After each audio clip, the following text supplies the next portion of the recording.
Okay, so welcome back to Ridding the Rot with our friends here as we open up here. Last time for Ridding the Rot, we had many encounters, but the underlying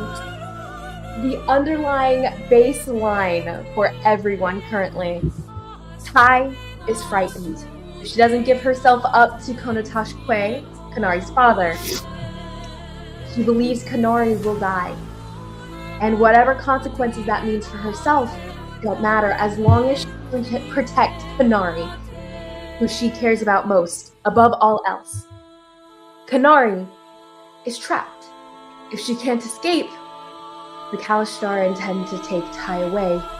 And that never has and never will sit well with Konari. And she will not abide. Mnemo is enlightened. Last session, we had him roll a natural 20 to figure out how to unravel the spell that is trapping Konari currently. This spell that's been trapping Konari was a simple spell, something he should have been able to unravel earlier on. However, some magical binding effect that he could not understand and could not fight against was in place, stopping him from doing so.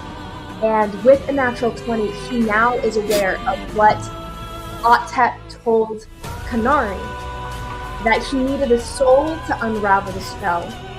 And now he knows how to use the soul as the lance to pierce this barrier, to break the wall that is keeping Konari entrapped here at the center of the Mothman's tent. Now, Karhalle is daunted, as her friend Trigg seems so far away, buried in his own things here. Very little reaction when Karhalle and Zimmit, working together, try to reach his consciousness, try to reach him, perhaps his soul.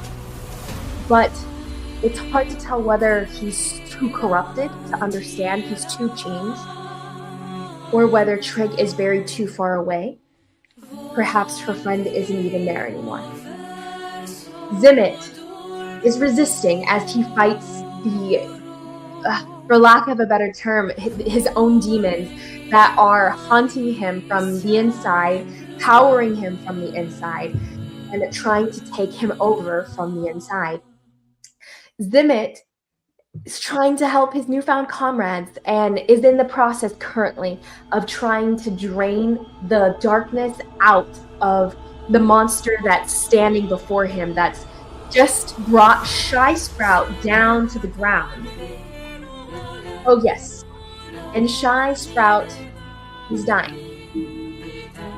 Just rolled, and in Shy's subconsciousness in this moment, he sees all of his family leave him behind. And he's not surprised by this in the moment. And Shy Sprout, as you are between consciousness, you already rolled. We already know what that roll was. But Shy, as you are left slammed into the ground here, in a forest you recognize, in a place that you grew up in, and you see the shadows of your family as they draw away with the sounds, receding, the pounding on the ground, as the giants themselves leave you behind.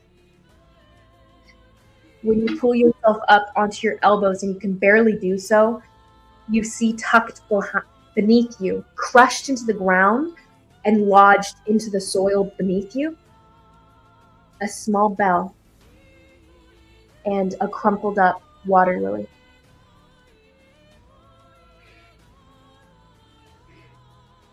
As we begin here, Miss Karhalle.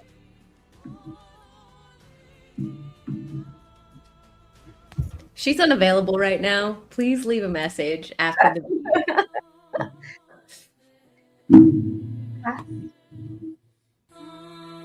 You remember as the music just shoots up. But you do remember these moments in the past where the wolf chaser, having only recently gained his name,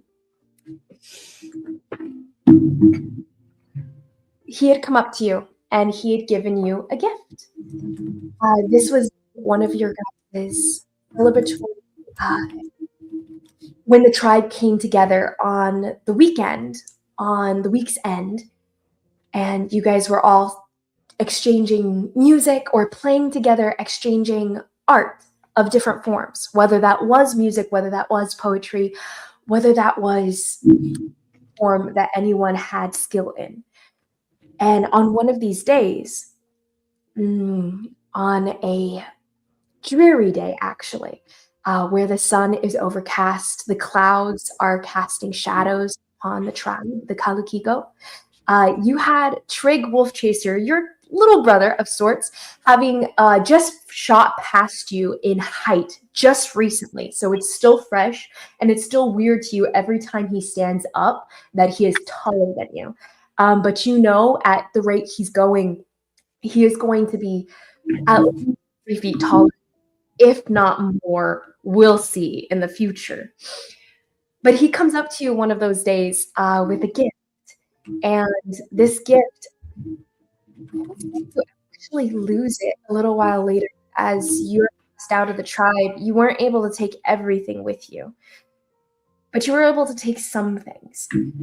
And he gifted you, well, he actually wrapped it up. And when he brings it to you that night, the music is going, people are dancing. And you're probably planning to turn in soon. In the morning, you guys have some training that you're planning to do with Hakone. So he comes up to you out of the blue. And he comes up to you out of the blue. Karhalle. One moment. Can you come away?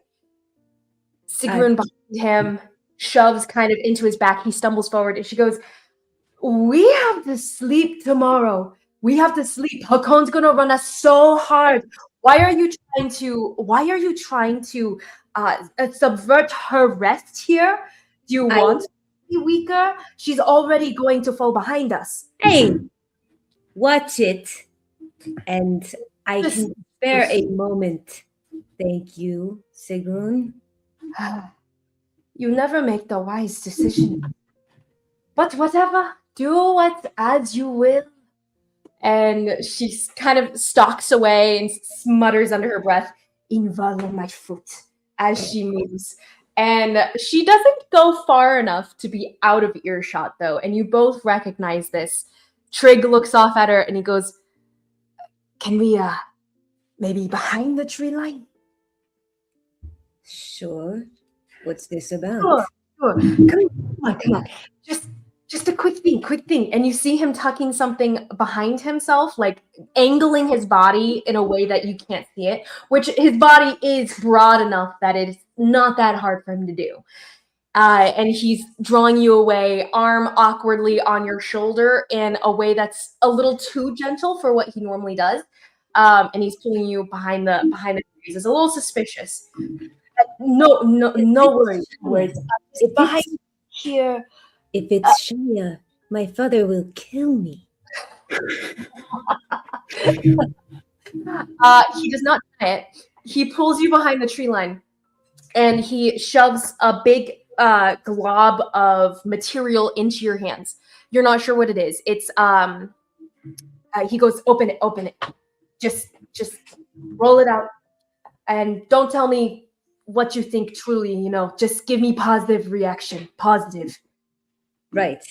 Got it. Yeah. I'll unwrap it. Okay. You unwrap what looks to be a makeshift cloak, probably more shawl than cloak. There's no sleeves, but you do see something like a hood that's made of this black and brown fur, grayish as well, a sprinkle of white at the tip of the ears of this wolf pelt. He gives you a bit of a look, and as you examine it, it gives you the heebie-jeebies a bit because it's a little too soon. But this is a pelt you recognize, the wolf that attacked you a while ago. Well, not that long ago. He goes, I heard that you were not, I heard you didn't want to venture into the forest again so soon. So I thought this would give you peace of mind, you know? You heard wrong. I'm completely fine with going into... That's not what Sig says. That's not what Sig says. Yeah, well, Sig's not right about everything. Oh, she would definitely disagree, but I mean, between you and me, of course she's not. She's almost wrong about everything. But don't tell her I said that. Backs off again. But at least you can rest in the knowledge that you are wearing him for a hat now. You add a bit of insult to injury to this poor creature. He goes, well, if he had the audacity to attack our Invala, well, then he knew he was dying that day. I'm just sorry I couldn't do it in the moment. He kind of just escaped right at the end. But I tracked him down, you know. It took me a day, but I got him. Trigg. Truly. He bumps your shoulder with his, and you move a little too far. He's getting much stronger than you are at this time. But you jostle, and he chuckles.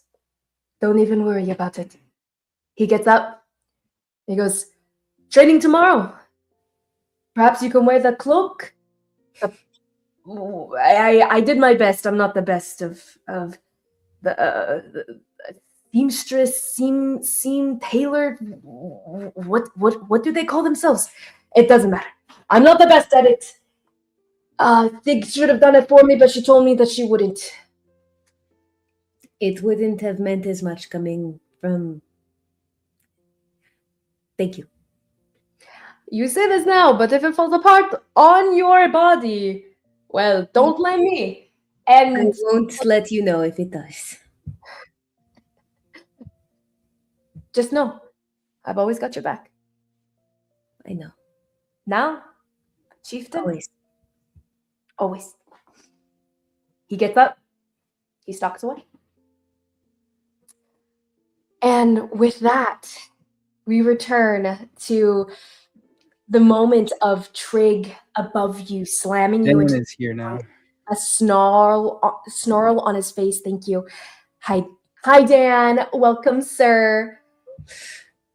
And as he slams you into the ground, your mind is cast back to these old memories, the old feeling that he used to give you, the safety in his presence that you used to have is being broken slam by slam into the ground as your head is knocked against the rock as blood spurts out of your mouth.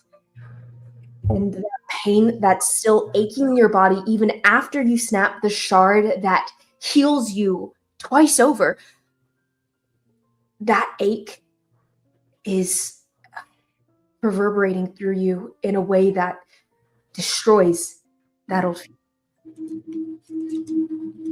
Let's get back into this. We are coming to the end as Shy struggles laying next to Karhalle. And everybody, go ahead if you would like to pull up the Owl Bear. It's the same link that I sent before. As we are in this, the next in the lineup, you guys hear a voice in your head as Konari overheard this before, and Raiden had clarified that he was finding a way to end the conjuration, whatever spark, whatever explosion of conjuration magic is happening in the vicinity of you guys, which to Nemo's experience and Nemo's understanding would be the portal that is being writ between planes of some sort, this portal that's off in the distance. against the hedges and near the tent. It's hidden from you guys currently as the tent is still barely standing, as one side is ripped open by the disintegration that was cast and sent after Konari, dodged and slammed into the other side of the tent, disintegrating, melting the other side of the tent, and barely holding on to some of the poles that are still standing after that. The tent's like half-life currently. And you hear Raiden's voice as the wind is starting to blow. The weather seems to be changing, or perhaps that's just the natural moaning of the sound effects the festival has put on for the nightmare realm that you guys are battling within. But you hear his voice.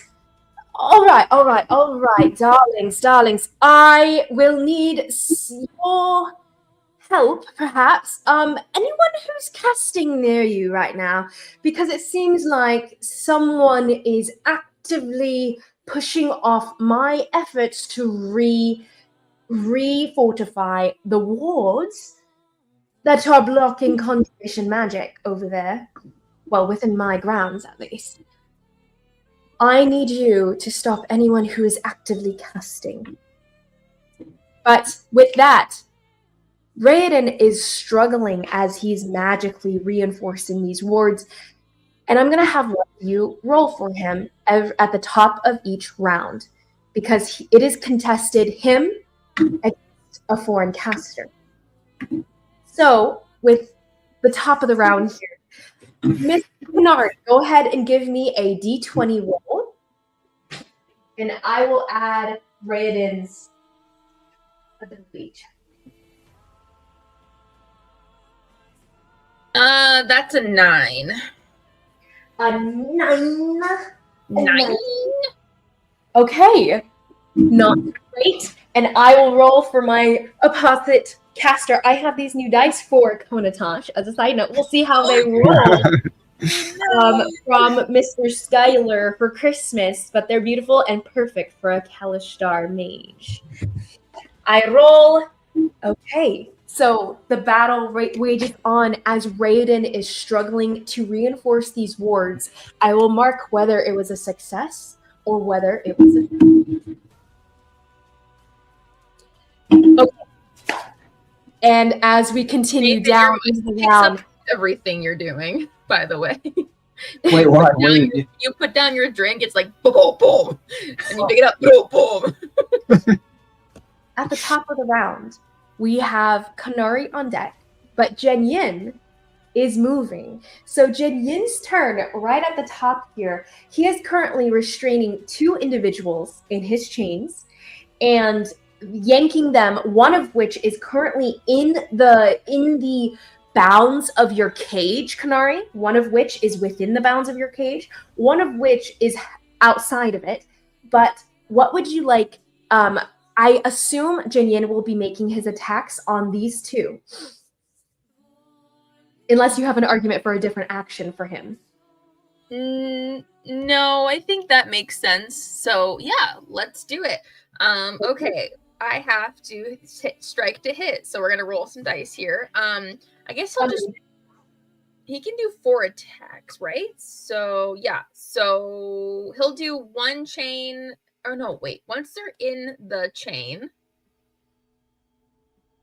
they just take 2d6 bludgeoning damage because they're both restrained. So let me roll that really quick. Okay. Before you do, since he's starting his turn within range of these Koe warriors, go ahead and give me a wisdom saving throw. Oh no. All right. That's not the worst. What's my wisdom save? Does he have anything to add? That's okay. An 18. 18. Perfect. Wait. 1, 2, 3. That's plus. Oh, okay. So as he moves forward to make his attack, the buzzing in his mind has grown too loud for him to take. And you see him struggle and push past it so he can still make his attacks. Go ahead and roll but he does take psychic damage, and you see blood start to pool at the corner of his eye like a tear that falls down. You can smell the blood on his face as it stripes down his cheek. Okay. But he has disadvantage on all of his attacks in this turn. Only this turn. Okay. Well, the people that are in his chains automatically take the 2d6. So yeah, please do. First one gets 9, and the second one gets 12 points just from the chains being on him. So I don't know how. Miss DM, could you give the combat order one more time? Mrs. DM? Miss DM. Give the combat order one more time. The combat. So okay, so I will give you the allies order, but not my order of events. So I'll give you the allies though. First, it's going to be Jinyin, Konari, Mnemo, Jaskier, Zimmit, Karhalle, Shy Sprout, and Mothman. Okay. If someone has admin privileges, they can put a little sticky note with the order. Are you talking about on? I just typed it into the chat. Oh, got it. Okay. Okay, awesome. Oh, Daniel's no longer with us. I just realized. Okay, continuing though. Go ahead, Yin. Oh, there he is. He'll make 2 attacks. He'll make 1 chain and 1 claw at each. So okay, amazing. That first one is that's really not good. That is where's the hit? That's a 10 to hit. 10 to hit, definitely hits. And 10 to hit. Which one are you making the attack against, by the way? We'll just go with the one higher up that he's got restrained. Did you say definitely hits? Did you say 10 hits? Oh, no, it does not hit. Oh. She said definitely. He's got an AC. Correct myself after you finished your statement. Okay. But misses as he makes the swipe. You see it almost like the night terror that's in front of him. His antlered face, this mask that's on his face, seems to flicker and disappear from Jinyin's view, and Jinyin kind of grits his teeth and like his own saber teeth bite into his own lip as he makes another attack. Go ahead. Okay, that one was a 24 to hit at disadvantage. Or definitely still hit. There you go. Go ahead and roll that damage. That is 10 points of slashing damage to that guy. Okay. Including whatever damage it was earlier from the chains on him. Mm-hmm. Okay, and then he'll make. Oh, good. That one for which number was it that you were saying it one more time? The higher one. I don't see numbers on them, but the one that's a little bit higher up, like the one that's closer to Konotash. Got it. That one is going to stay up. It is fine. Okay. Then he'll attack the next one. So, that is a 18 at disadvantage. Does that hit? 18 at disadvantage still hit. Yeah. So that's his claws to the second one. So that is 2d6. Hold on. 3, 1, 4. That is 8 points of slashing damage. And then he'll take his claw at that guy. That is 17 to hit. Does that hit? 17 does still hit. Perfect. That is 8 more points of slashing damage. Amazing. And that one's looking mighty rough. Mighty rough. And that's all he can do. He just growls menacingly, I guess. So that's his turn. Both of them kind of struggle and press at the chains that are still keeping them trapped here. And that's going to be his turn. Jinyin does kind of move his body in between them and you a little bit more. Crowds you a little bit more in your little cage, though. Do you want to push him back out or like nudge him to not be in your way like that? He's just naturally imposing himself between you and them. Because you are currently, like, you will have literally 5 feet of movement. Like you have 5 feet of space within your cage. Like he's not conscious of the cage's limits. Sure. So he just loves you, and you're like, oh, okay. Now, as long as she can hit him with her staff, it doesn't matter. So she's fine. So he kind of shoves in between you guys there, and that'll be his turn. Next is going to be Trigg as he moves. Okay. So in these moments, Konari, you are... Roll me an insight check. Actually, I forgot to get everyone's pre-rolls here. So, okay. So, Konari, Karhalle, Pre-rolls. Zimmit, all of you guys give me some pre-rolls on a wisdom saving throw and one intelligence saving throw.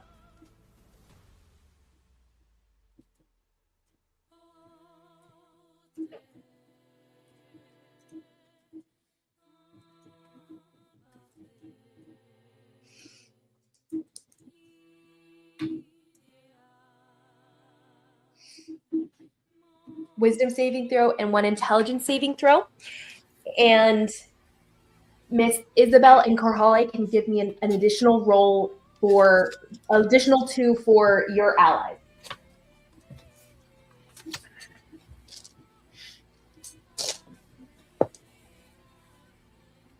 You said you wanted everybody to do that? Yes, Mothman, what are your wisdom saving throw and intelligence saving throws?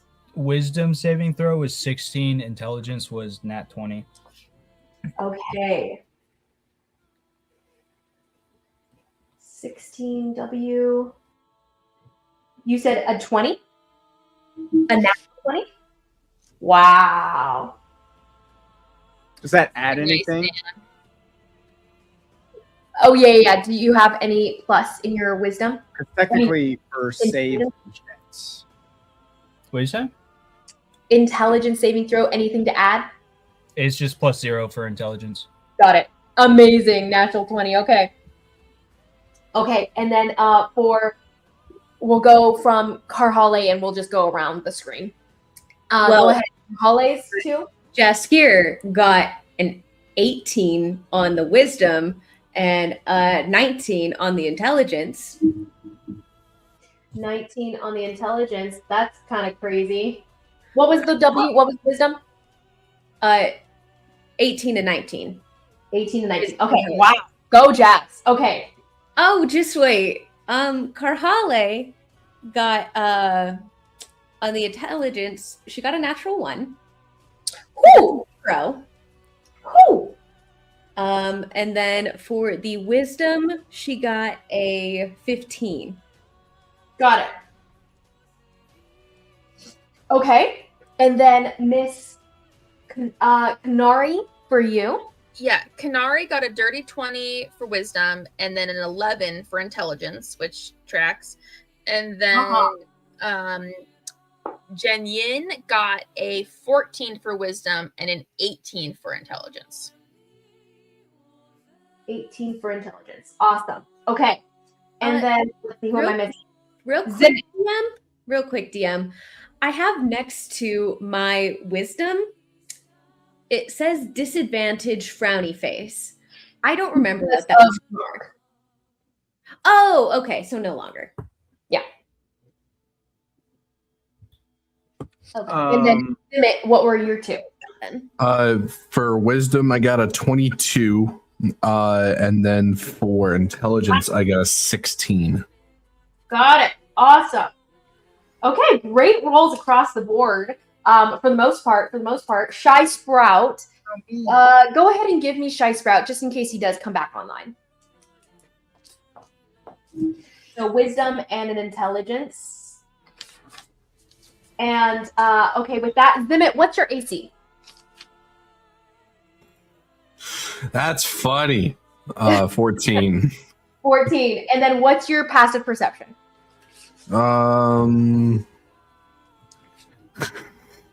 9. 9. Okay, so then everybody, go ahead, just to iterate for everyone else within our game right now, go ahead and let us know if you are looking bloodied, if you're looking, if you're just looking rough, if you're looking bloody, or if you're looking what's the further down one past bloodied? Bloodied is half, rough is above, and I think it's just that. Okay, if you're looking more than bloodied, we'll just say that.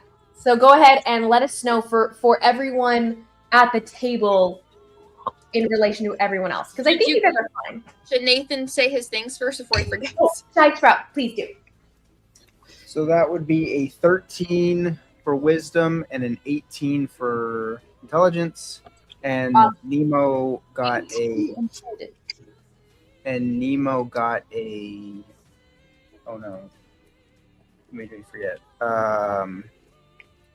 He got a 7 for intelligence and a 15 wisdom. Nice. Okay. That also tracks. Very, very cool. So a note for Nemazine, by the way. So Nemazine, who is now enlightened currently, and your turn is coming up soon. You're going to be on deck after Konari here. But you are enlightened as to how to use the spell, like how to use the threads of soul that are currently in the shard that Konari gave you. You are aware of how to weaponize that against the spell right now. Like you'll be able to puncture it. It's like a needle that you're going to use to pierce and yank the threads out of the spell. What are those called? Knitting needles, where you have the one that you can hook and like unthread what you were just doing? It's just a knitting needle, right? It's like a hooked needle. You're talking about the thing when you take out patchwork? Like a seam ripper? A seam ripper. Seam ripper? That is not used for knitting. Okay, I was imagining something knit, but yeah, a seam ripper. Yeah, seam ripper. Gotcha. And Mnemo, that's pretty much what you'll be doing, but you're doing it intrinsically. You're doing it based on your own like guesswork and your understanding of magic, because you're getting more of a feel for just magic at its core, right? And so all that to say, you wouldn't be able to recreate this on paper. You wouldn't understand it. You have intrinsic knowledge, intrinsic understanding of what you're doing here. So just to clarify that for as we move on. But getting into this, Mr. Trigg is currently, right now, he has Shy Sprout thrown to his feet, who's unconscious as he just slammed him down. And he has Jathir, who is trying to distract him, yanking at his shoulder, yanking at him. Things. What'd you say, Mnemo? Do you want us to give our bloodied or whatever? Oh, yes. Let's do that so that we all know. So, status as it stands, Karhalle. She's looking great. Covered in blood, but looking great. Yes. Okay. She was not great, but now she is. Amazing. And then Konari. Jaskier's fine. She's looking rough, but not too rough, actually, for her. I mean, compared to Karhalle, she looks like crap, but she looks a little rough. Okay. And then Shy Sprout. Shy Sprout's unconscious. And Mnemo. Nemazine's fine. Nemazine's fine. Okay. Zimmit. And I don't think yeah, he's like untouched. Yeah. And then Mothman. You just healed yourself, so you might be fine. He has like a little cut in his arm. He has like a splinter on his arm. With that, like bleeding everywhere, and he's like, "Oh, they scratched me." Yeah, literally. With that in mind, Trigg also looks like he has a little scratch on his arm, and maybe a little bit of bruising on one of those shoulders there, and Konotash looks untouched, and well. Amenhotep is dust on the floor at your feet, Konari. The Night Terrors at a range, a couple of them look really rough, like barely hanging on, the ones that are trapped in the chains. And you see a few of them that looked virtually untouched, actually. The other two look pretty much untouched. No. Actually, one of them's really rough. So, the one further down. Oh, no, I was right the first time. Okay, so the one next to Mothman looks pretty untouched. The one on near the entrance and near the dragon is looking pretty untouched as well. So with that in mind, continuing here, Trigg is hovering over a dying shy sprout. He's huffing. Karhalle, roll me an insight check. Zimmit, roll me an insight check. But with disadvantage, both of you. Because at the moment, the emotions that are on this creature's face are not necessarily unfiltered so much as non-existent. So there's very little flickering over his face for you guys to read, but I will have you guys roll just in case. 18. 18 with disadvantage. Mm-hmm. Amazing. Karhalle's got good insight, surprisingly. Amazing. And Zimmit? Zimmit does not have good insight. Oh, Okay. he still got an 11. Zimmit, nothing occurs to you in this moment aside from this monster getting ready to do its next attack.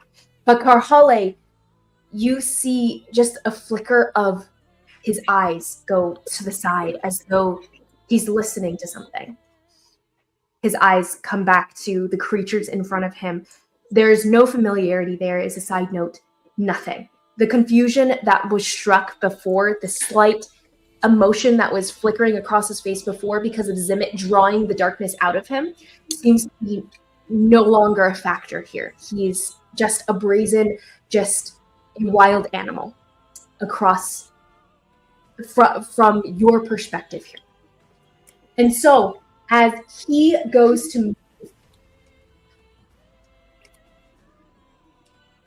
Zimmit, you know what you have to do, right? You gotta suck it out of him harder. Okay. So, in this moment, he does That was kind an of insight. lower his head a little bit, almost growing angry. You can see as there's multiple creatures that are around him in this moment. He turns, reaches down, and drags the body of Shy Sprout off of the ground. Turns, you can see part of some sort of like glittering creature on the inside of the tent here. The tent is somewhat, the flap is coming in and out because of the wind here as the breeze has been picking up within the last few minutes of the battle here. And you can see what looks to be a dragon on the inside of his tent. And you see him take Shy Sprout and with a giant heave of this unnatural strength of this creature, you can see the black veins of the dark that's rotting him on the inside here start to stand out against his skin. The veins on his face start to stand out black and rotten. And he grabs and throws Shy Sprout across the tent, across the people that are inside the tent. He does an entire lob to try to coast over the dragon. Now, he's going to roll to see if he can get Shy that high off the ground because of how heavy he is. But this creature is entirely too strong for his body to physically be. So you guys are aware that this is an unnatural ability that this creature version of Trigg has. Because from Karhalle's perspective, he shouldn't have been able to do that back when you knew him. And as he throws Shy with all of his strength, and you can see the bulge of his muscles just start to enlarge in this moment as he grows angrier and angrier. He's going to roll with advantage. Oh, wrong dice for him. This is his dice. So that's 2 19s in a row. And with that, he chucks Shy Sprout across the battlefield to lob him up and over. He hits the side of the tent, and the entire tent pushes sideways, toppling over and collapsing on the other side. Actually, it almost seems to overtake Konotash. Like it rams down onto Konotash Koe, who's standing on the ripped side of the tent here. Get him. Collapses down over him. You guys hear as he's like the tent is thrown over him like a big blanket, smothering him on the other side. And you can see like sparks of magic as he's starting to cut himself out of it. But granted, it's pretty ripped from where he's at, so he's gonna just tuck his way through the rip. But it slams down onto him, and you guys see a shadow above you as the dancing lights that light up the dark but glittering kind of decoration, magical decorations within the nightmare realm here that you guys are within the festivities. You see the shadow cast upon Jen Yen, cast upon Mothman, cast upon Mnemo and Konari, as Shy Sprout's body slams down into all of you. And he is a heavy creature. So I'm going to roll to see where he lands and kind of a clock face to see who he hits more so as he's lobbed over. Oh no, this is not good. Literally a dead weight, 1,000-pound dumbbell on our heads. 2,000 some. Mm-hmm. So with that, everyone go ahead and roll me a strength saving throw as he is rammed down, like as he's thrown down into you, and just this like twisting body of unconscious Shy Sprout slams into the ground. Okay. Wait, can it be a dexterity saving throw? Because like I'm not gonna try to push him off me. I'm trying to get out of the way. Like dance. Would I need to do I it? will say You're it's nowhere not near so it. much you dancing out of the way here, Konari, because you're trapped. There's nowhere for you to really go. Everyone is not really trying to get out of the way in this moment so much as you guys are trying to withstand the slam as it hits you. So in this moment, everyone Isn't the whole open space there? Because the dragon's only on the one side. Yes, the dragon is on the side blocking. So he's casting him, he's throwing Shy Sprout over the dragon. He lobbed him over. So he's he threw him to coast over the dragon. Yeah, no, I'm more arguing for Isabel's sake. Because you said there was nowhere to go, right? Well, she's saying I'm trapped in the bubble. I'm trapped in the circle. He has literally nowhere to go. What about Nemazine, though? Nemazine, I would have more. Okay, so I will say where Shy Sprout is flying, I rolled on a dice. So on a clock face, where he was throwing him within the vicinity of, he's going to be flying, missing Konari for the most part. So you're going to be clipped by this rather than hit straight on. The damage is going to be hitting the side of Konari and mainly on top of Mnemo, unfortunately, where this lob is landing. He couldn't be quite exact on this. And so it's coming down on Mnemo here for the most part. Mnemo, you can give me a dexterity saving throw. Konari has nowhere to go. She's trapped where she's at. She's stuck behind a rock and a hard place with Jen Yen right in front of her, squeezing her in there. So that was why I asked you before whether or not you wanted to nudge him out of the way. But Mnemo, roll me a dexterity saving throw. It's not that hard. He's not going that fast in the air. This is a lob, not an overhand throw. Yes. What's your save? A 5. Unfortunate. Okay. And Konari, what is your saving throw? Mine is a 24. A 24. Amazing. For a strength saving throw?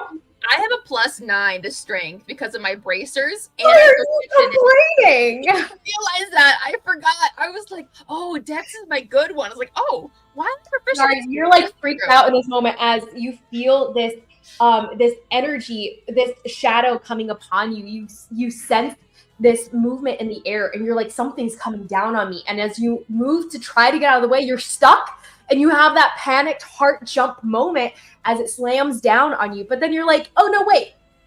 And you kind of like lift as you do so. It actually wasn't aimed. Oh, It yeah. actually wasn't aimed at Nemazine at all. Konari just caught it and was just like, and dumped it next to her.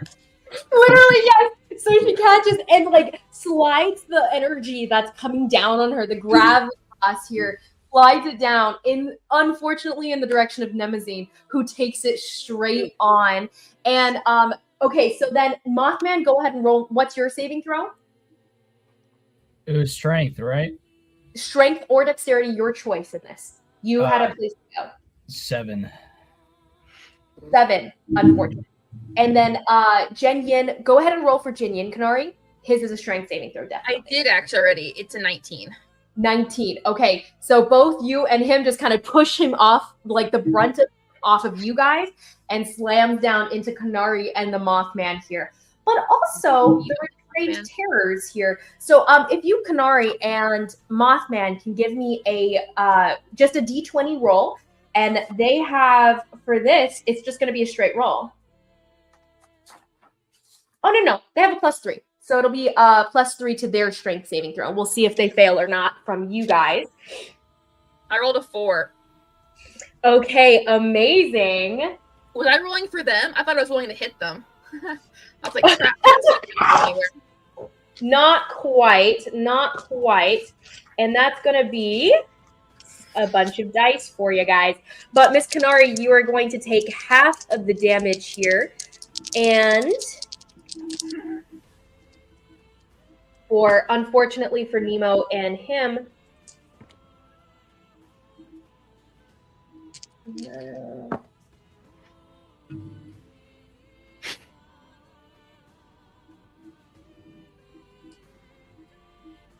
that's going to be 37 points of bludgeoning damage to anyone who takes the full brunt. So that's going to be Mnemo and the Mothman. And then half of that round down for Konari and Jen Yin.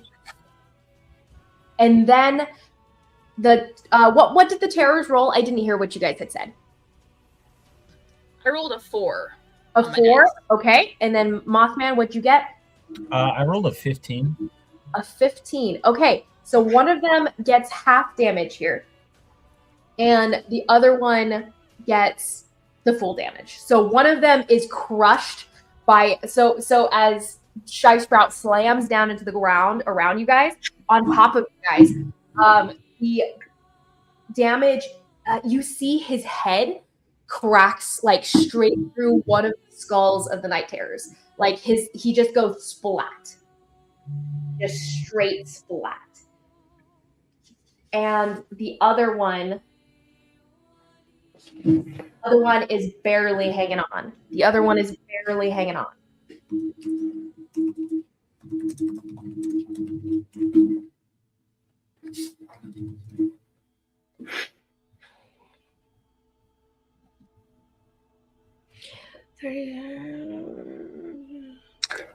So is Shy gonna take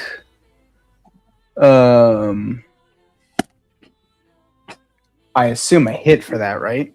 Not barely hanging on. This one was pretty much untouched, so he's just damaged. And Shy Sprout loses a death save as he slams down into the ground. Just one? Just one. Okay.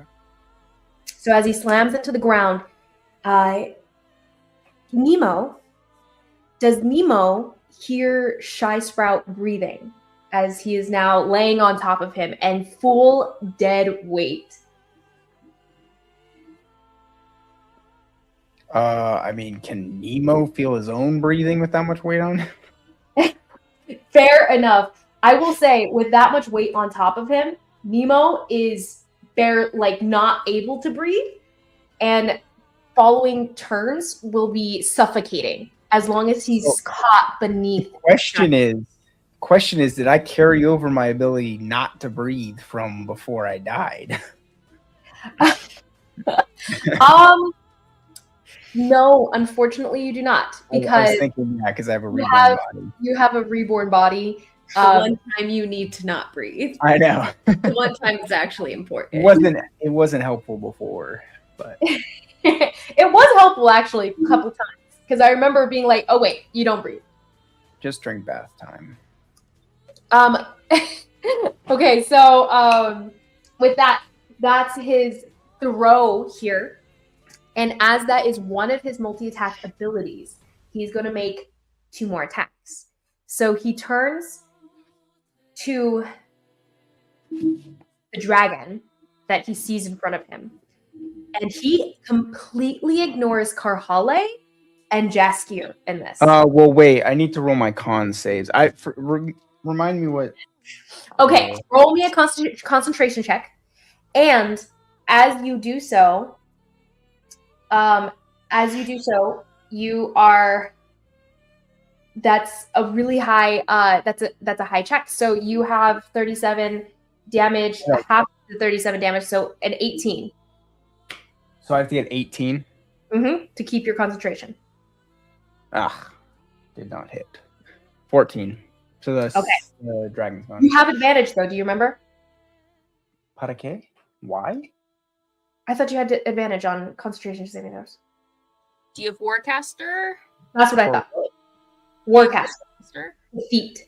I don't think so. Oh. Okay, well you should take it. Next time it would be helpful. But so as he slams down into you and you are choking on breath because you cannot breathe, your lungs are collapsed here as Shy Sprout is barely breathing on top of you, you see the crumbling of the draconic aura and you lose it as you're losing your control over it. And you're like, no. And the crumbling of the aura as it magically disperses. Okay. And so Trigg turns and runs after you. Is there anyone else concentrating on anything? Mothman, are you concentrating on anything? I don't think you are. Okay.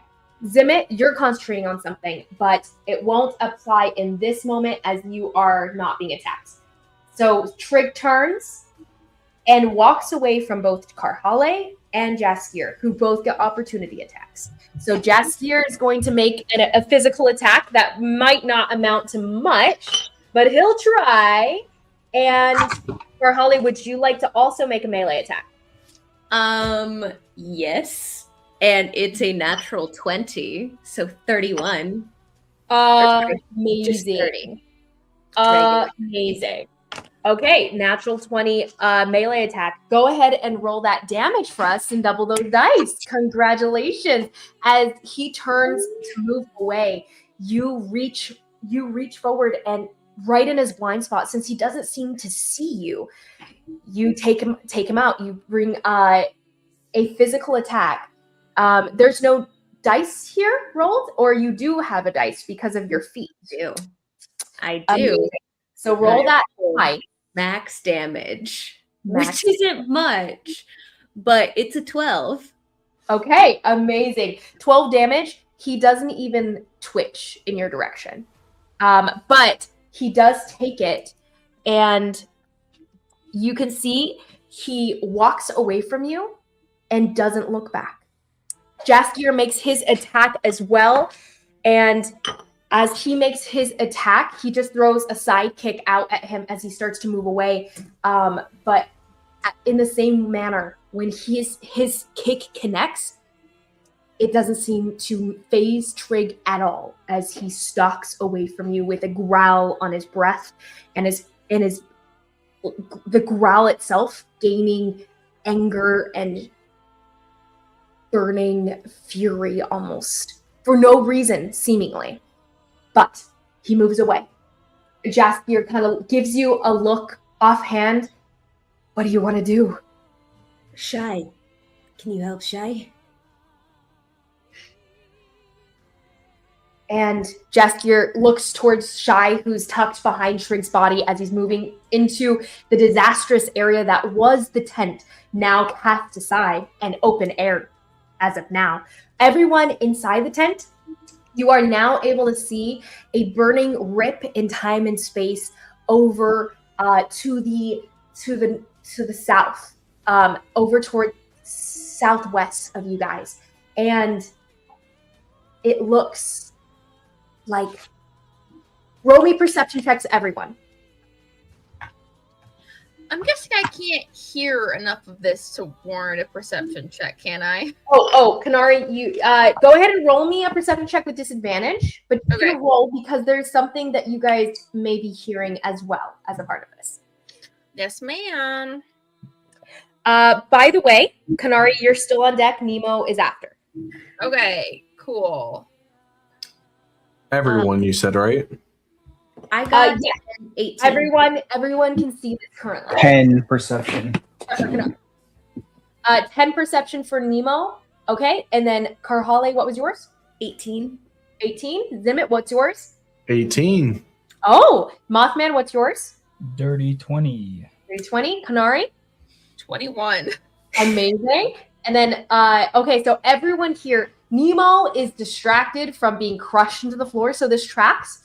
But the rest of you can hear the sounds of growls and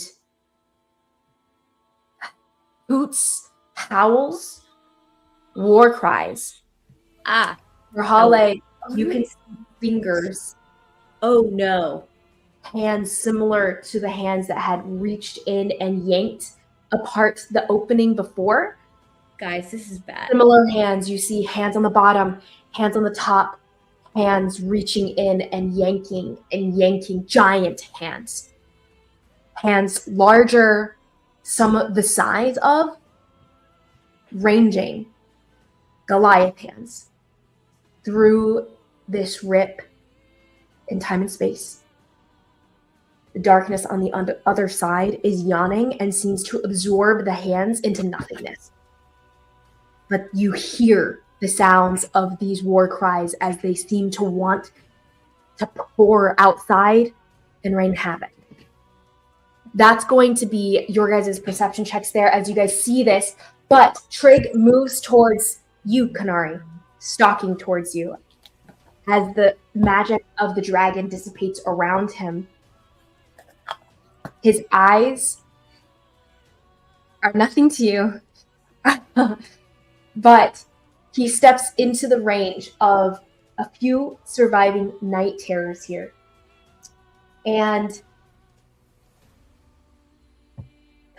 this guy is number 5. Number 5. I need to add his damage. Yeah, he's barely hanging on. Okay. Barely. And as he walks towards you, Konari, yeah, he just makes this attack. So he rushes towards you, Konari. He grabs you and he throws slam. Question, DM. Do Yes. I still have my... I did a smoke bomb earlier. Am I still covered in smoke? Would he have disadvantage on trying to, deal with me because he can't see me? I will say he will not take advantage because of the ability he has specifically.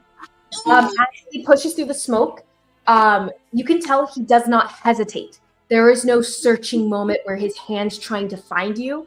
His hand courses through the smoke and grasps you with no hesitation, as though the smoke is not even there. He grabs you and slams you. Does a... Okay, that's a 20-some to hit. That does... Let me double check. Okay, so that's going to be a 24 to hit. That hits. And he'll go ahead and attack you with another slam because it's a throw and 2 slams. So this time, when he slams into you, you're thrown back and you slam backwards into Jen Yin, so you don't take the damage because Jen Yin is blocking you in. That's a helpful thing because if you had gotten thrown, you would have taken the damage from slamming into the other side of the barrier as well. However, you do not. And the second attack is merely a 14, very badly. And so as he slams into you the first time, you will take this damage, and that's going to be some damage.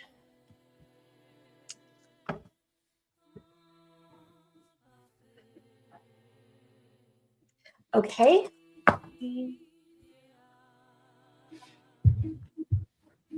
Okay, so that's going to be 29 points of bludgeoning damage.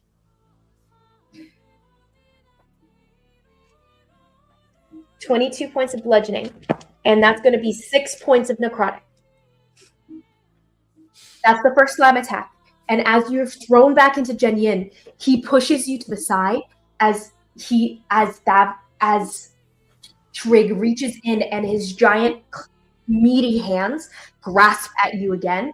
But as you try to push yourself away, Yin is imposing himself next to you, and Trigg misses you. He doesn't quite grab you well enough to slam you again, but you feel his hands coming for you once again. And that's going to be his turn. Okay, next is going to be Konari. Your turn. He is right at the edge of your barrier here. He is partially in, partially out. Okay. Okay. I am. Oh gosh. I'm going to just hit him, I guess. So and she's gonna yell at Mnemo. Mnemo, get me out of here right now! Like that. Like she's. I mean, yelling. I'm not gonna yell, but she is yelling at you to get her out of here. So, yeah, I'm going to. And Nemo's on the floor. Sure thing, got you. Oh no, you're the worst person to be pinned right now, Mnemo. This is terrible. Okay, I'm gonna attack him. So we'll see if I hit. And she's attacking him with her staff. So that's a amazing 9 to hit. So okay, so Konari, roll me a Constitution saving throw. Oh. Okay. Sorry. What? Keep that roll in mind, whatever you just rolled. But this does come into play at the start of your turn. Since you start your turn within range of him, you start to choke on this thick, like smoke, this cloying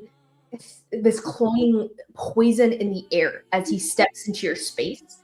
And everyone who's starting on their turn here will have to make the same Constitution saving throw. Okay, that's a 17. I don't know if that's good enough.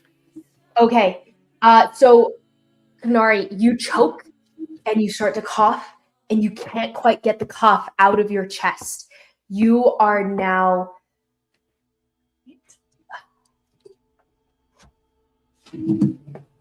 asthmatic for the rest of your life. You're now asthmatic for the rest of your turn. Yeah. Okay. Yeah. So you're gonna take 2d6, 9 points of necrotic damage as you're choking, and you are now poisoned. You can make the Constitution saving throw again soon, but right now you cannot regain hit points until the start of your next turn. Okay. Love it. All right. Totally fine. No big deal. Okay, so she's going to attack him. And so what did I roll? That is a 21 to hit. Does that hit? A 21 does hit. Go ahead and roll that damage. And I'm going to do, he's not going to fail, but she's going to try to do Stunning Strike on him. So, yeah, go ahead and roll a Constitution save, please. It could. He could get a nat 1. Good. Okay. He could get a 2. Or perhaps a 3. Saving throw. He rolls and gets a 23. All right. Then that is 11 points of psychic damage to him. Amazing. And she roll again. That's a dirty 20 to hit. Dirty 20. Got it. And she's doing the same thing. So another con save. Amazing. Before he rolls. After that first attack, he grabs you and slams you into the side of the, using his reaction. He makes a slap on attack on you once you hit him. So you make the damage, and he takes it and stumbles. But he slams you into the side. Okay, so that's going to be 20,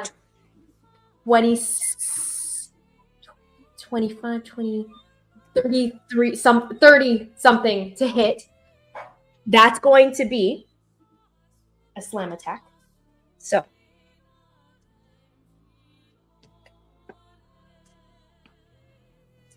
oh, I'm rolling very low. That's going to be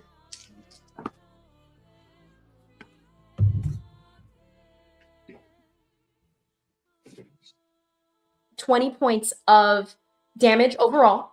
Does it matter whether it's necrotic or bludgeoning for you? It doesn't matter either way because she's down. Okay. So between hits, as you reach up and you slam, you have this fist coming towards him. He grabs you, slams you into the side of the barrier, and you feel the magic slam into the side of your face, and you feel just like a crack in your jaw as you are out immediately. Miss Konari is now unconscious.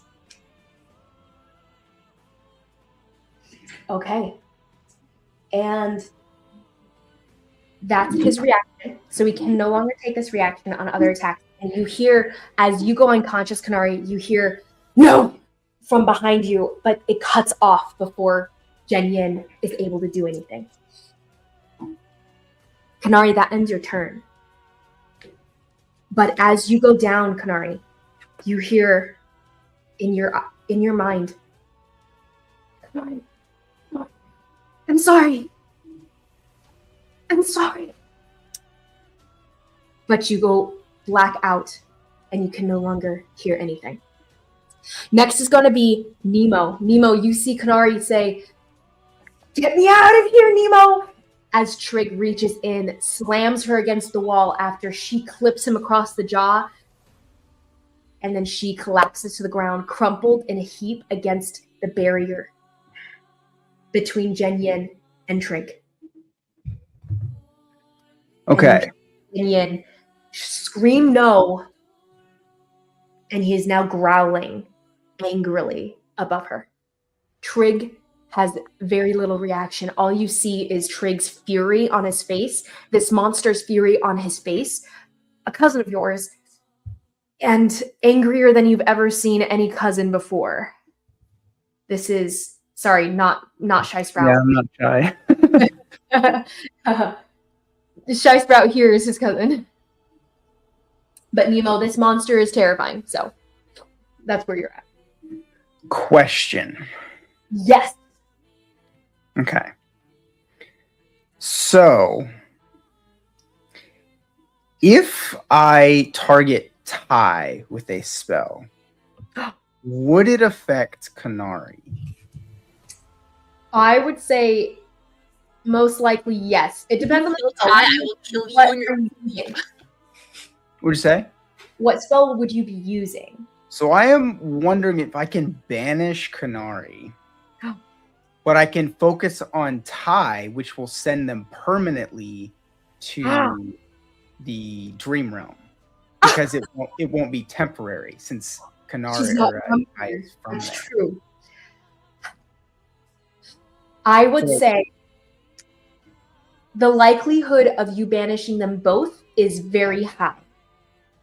So you can take the chance to roll and to see if you can focus the magic on one soul within the body.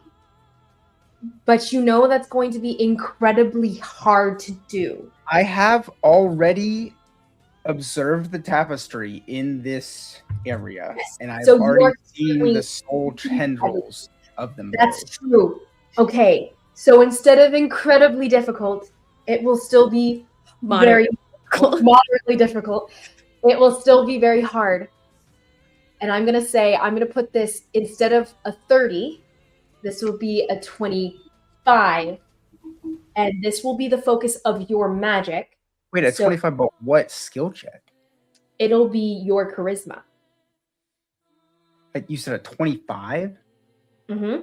So I have to nat 20. You'll have to nat 20, or you can try to buff yourself ahead of time. Is there any way you can buff yourself, or plan to have someone else buff you for this ability check? We don't really have paladins or clerics. Would you like to withhold your action and say something to someone? And you can withhold this spell to do this thing until you're buffed a little bit more. You could try to ask your Okay. to try to buff. Technically, I'll have advantage on this roll. Because if I fail, I can use my magical guidance. Mm-hmm. But still, it's a 10% chance. Yeah. So, what would the other impact be? I just banished her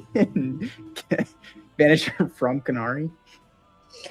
You would basically banish her from Konari, and since she's not from this plane, she would end up staying there permanently.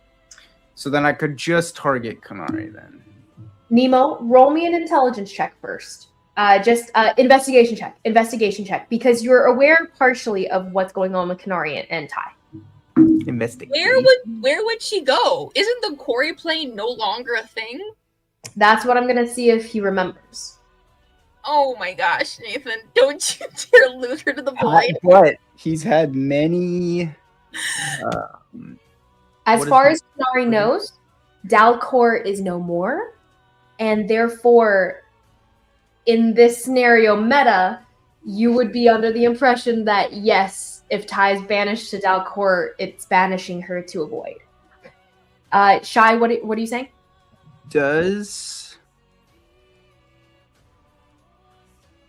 Okay, so my roll's 13. Would he? I'm gonna say too much. No. Mnemo, it was not a very high check because Konari has discussed this with you guys. You had specifically before you died, you had a heart-to-heart with Konari, and you guys had just learned about Konari's homeworld being destroyed. But Dalcor, and how Konari gained Ty. Like, you know of Ty, you know her context. And so that does occur to you. Are you texting me? Yes. Can you look at this real quick? Sorry to delay my turn for so long. But would that at any point, first off, would the one person have known anything? Second off, would I have discussed that with them? Knowing anything about what?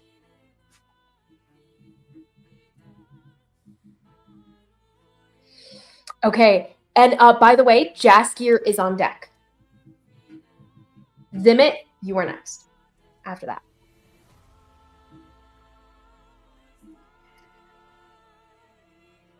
Yes. I think that could have come up in conversation based on the only thing that they would have in common.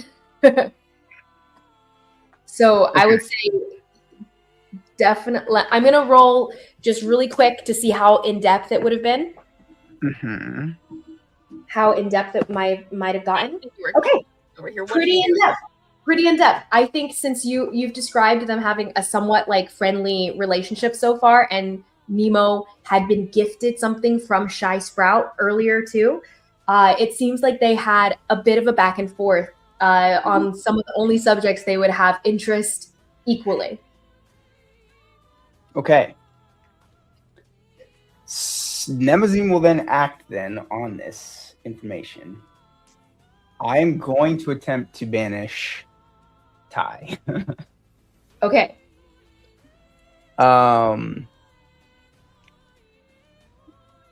still need a 20 though. You said 25 DC?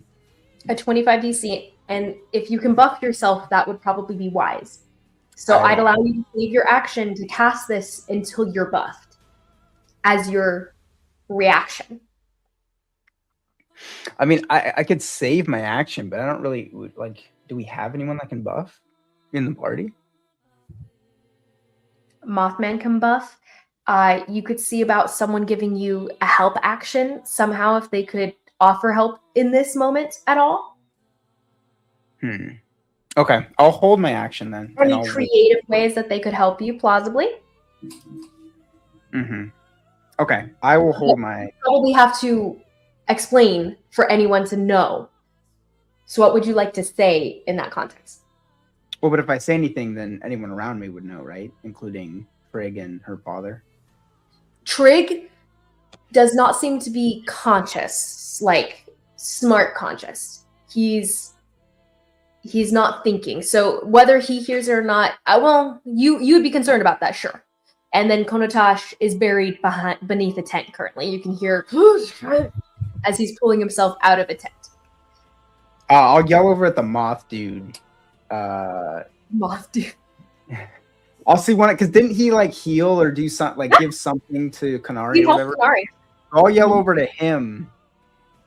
Be like, yo, send me one of those moths. Help me out, bro. Okay. Which one? Which one? I don't remember the colors of them. There's a lot of them. So One that helped out. The one that like didn't one help Konari? it healed her, yeah. Yeah, I'll say whatever color that one was. You want health? Oh well, I don't. Just say you want one to help you, like one you want, just to buff you up, dude. Buff me up, dude. Give me some buffs. You can say something to that effect.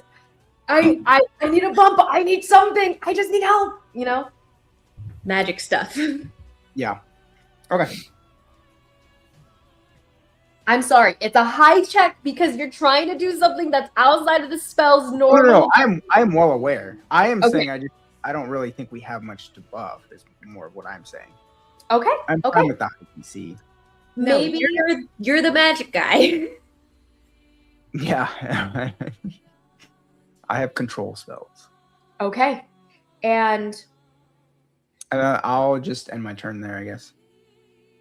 Or actually, can I reach her? you can.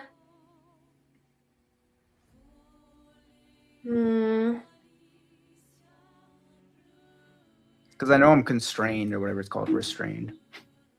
You can. You are currently pinned, but you can touch her where you're at. You guys are actually pretty much right next to each other, so you can reach and touch her ankle as she's crumpled in a heap next to you. And touch her ankle, and I'll cast Healing Hands and give her 12. Oh, so Konari, you black out and immediately, as you are crumpled in a heap on the floor, curled up on your side, and Jinyan's standing over you, towering over you, and Trigg, you are half on his feet, actually. These blackened Goliath feet that are larger than your torso, pretty much. All right. We're I'll be awake. Hallelujah. You see Mnemo looking back at you, and his eyes are very wide, and his hands are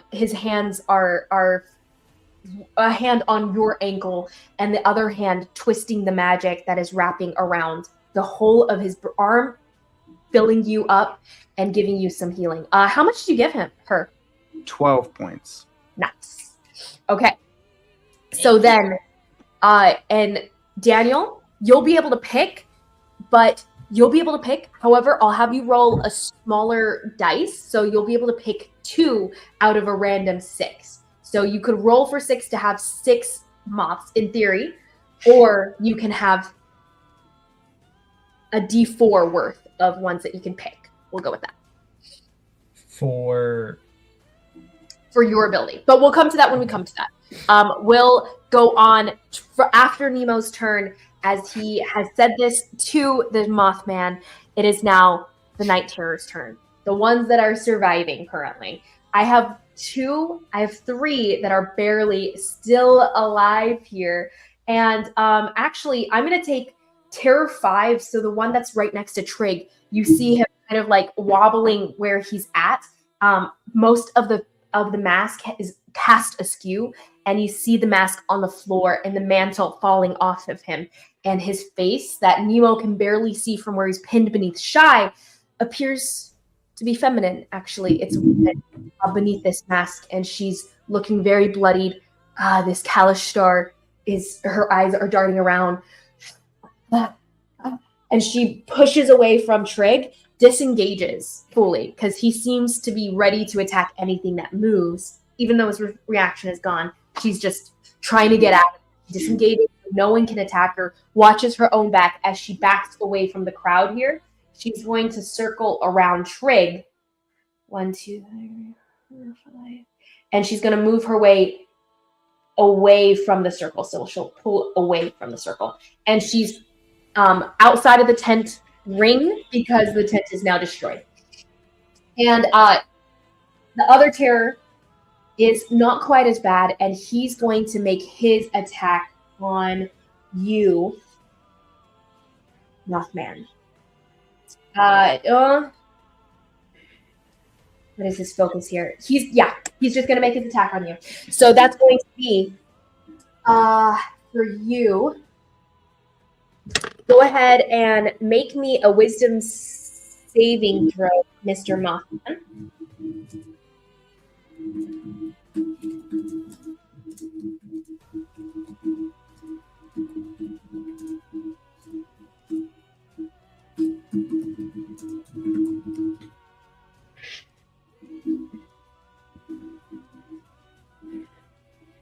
The 25.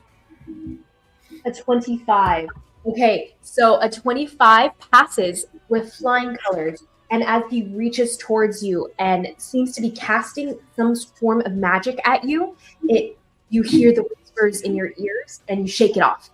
And you feel moths buzzing in your ears be louder, telepathic buzzing in your mind. Well done. And he kind of grunts, and he's going to stay where he's at. He grunts and stays where he's at. That's gonna be his turn. Shy Sprout, roll me a wisdom saving throw.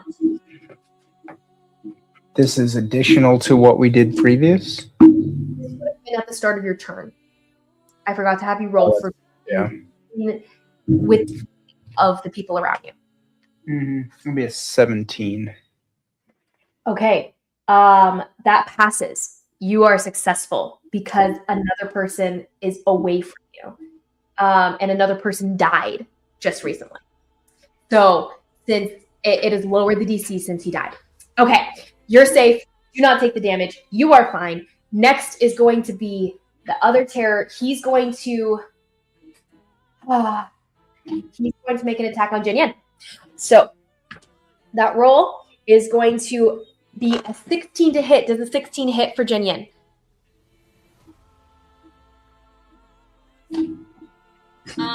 It does not. Okay, amazing. So it misses as you see this slash of purplish energy in its hand slash across Jinyan. Jinyan just shoulders back and knocks the wrist away to where the energy doesn't hit him at all. That's going to be its turn. Next is going to be the terror that moved, took its action to disengage, and next will be Jaskier. Okay. Zimmit, you're on deck. Is he going to listen to Karhalle? Who? Jaskier, is he going to listen? It depends on what to help.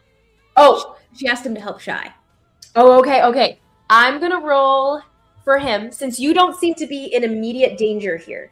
He will decide, and he agrees. So he nods at you, and he pushes his way into the crowd at the center of this tent destruction here, and he's going to move towards Shy. He pulls out a draught that he always has on himself because he always keeps his herbalist satchel with him, just naturally. He pulls out a healing draught that he has on hand, and he bends over Shy Sprout and dumps it into his mouth. Shy, you are back online. Unless playing Baldur's Gate rules, can you do that? Well, he's using his turn to. Oh, I didn't know you could force feed potions to people. You can force feed potions. Yeah, that's a rule anywhere. Like that's Long time. written. You can. But in Baldur's Gate, they allow you to splash it on Yeah, them. they allow you to throw potions. He ran over and used his full action. No, I just didn't know. Like, yeah, I didn't know you could. And you Force go feed. glug, glug, glug, glug, glug. And Shy Sprout, in the moment, he's pushing himself up, and he sees a tiny little bell and a small water lily crumpled, cracked beneath him. You open your eyes on what seems to be a broken sky above you. Partially, you can see the night sky, but a lot of it is covered in dancing lights that create this nightmarish effect on the sky. It's unnerving, and as you look to the side, you see the one that knocked you out in the first place growling down at a crumpled Konari who is breathing hard herself in the moment at his feet. You see Shy beneath you. You kind of turn to the side and you see his head tucked beneath your shoulder, and he's like wheezing as he can barely breathe under you, Shy. And you can see Mothman to the side, knocked aside there, and with moths flying, buzzing around him. You have no context for the Mothman except for, oh, you did hear about it, but it's frazzling. Shy Sprout, you just woke up. You could feel yourself being on the very edge of death there. What would you like to do with Jaskier looking down at you? You all right? Jaskier staring down at you, clapping at your chin, trying to wake you up as you're blinking up at him. Wait, I'm confused. Is it my turn? Oh, sorry. It is not your turn yet, but Shy is awake. I forgot about that. Okay, continuing. Jaskier's turn. That is his action. As a bonus action. How much health did I get from that? Oh, here, I can roll it. He's got nothing because he's not damaged currently, so he's pretty much fine. I will say he's gonna have moved, giving Trigg a wide berth, so he's not in range of him. He's closer to Mothman and Shy currently. But he's going to How much? because you're at the edge of death, so he's going to impose himself here in front, on kind of above you, hovering above you as he's crouched next to you. That's going to be his turn.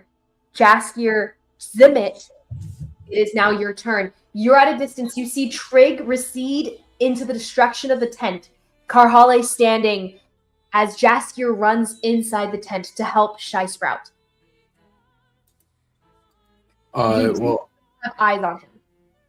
do what? Oh, I also would have heard Mnemo saying that he needed help.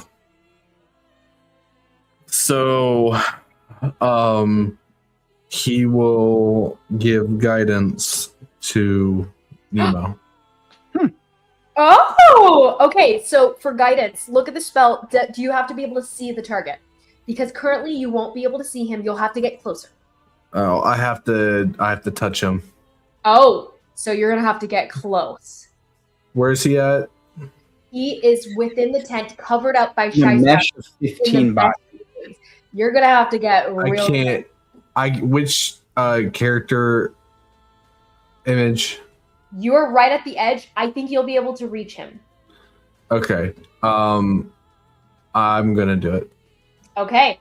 So you take your 30 feet of movement, rushing past Karhalle. Karhalle, you feel Zimmit brush against your shoulder as he's running past you, and he seems to be muttering these words under his breath that don't seem to mean anything. Zimmit, as you're calling upon the darkness within you, as it wells up within you, and you reach out to touch Mnemo with this black energy swirling, this mist around your fingers, and you touch Mnemo, the black energy swirls over his arm and up to his hands as he is buffed. And you are now concentrating on guidance. So your other spell for concentration dissipates because you were concentrating on your spell on Trigg, correct? Mm-hmm. Okay, so you exchange it and you give additional D4 to Mnemo. Amazing. And for a bonus action, do you have anything you would like to do? Ye- I was trying to think. Can I Misty step out of there?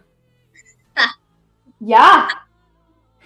That's- You can definitely bonus action Misty step out of there. Amazing. And I am going to do that. I'm gonna go. What a man. I'm gonna go right here. So that'd be Okay. 5, 10, 15, 20, 25. I'm gonna go one more. Amazing. Okay, so yeah, perfect. So you rush in, you whisper these words of meaningless nonsense that not even you fully understand, and then you disappear in a puff of black, dark smoke, and you reappear at a distance, looking at the chaos ensuing within the destruction of the tent at a distance. Amazing, amazing. Next turn is going to be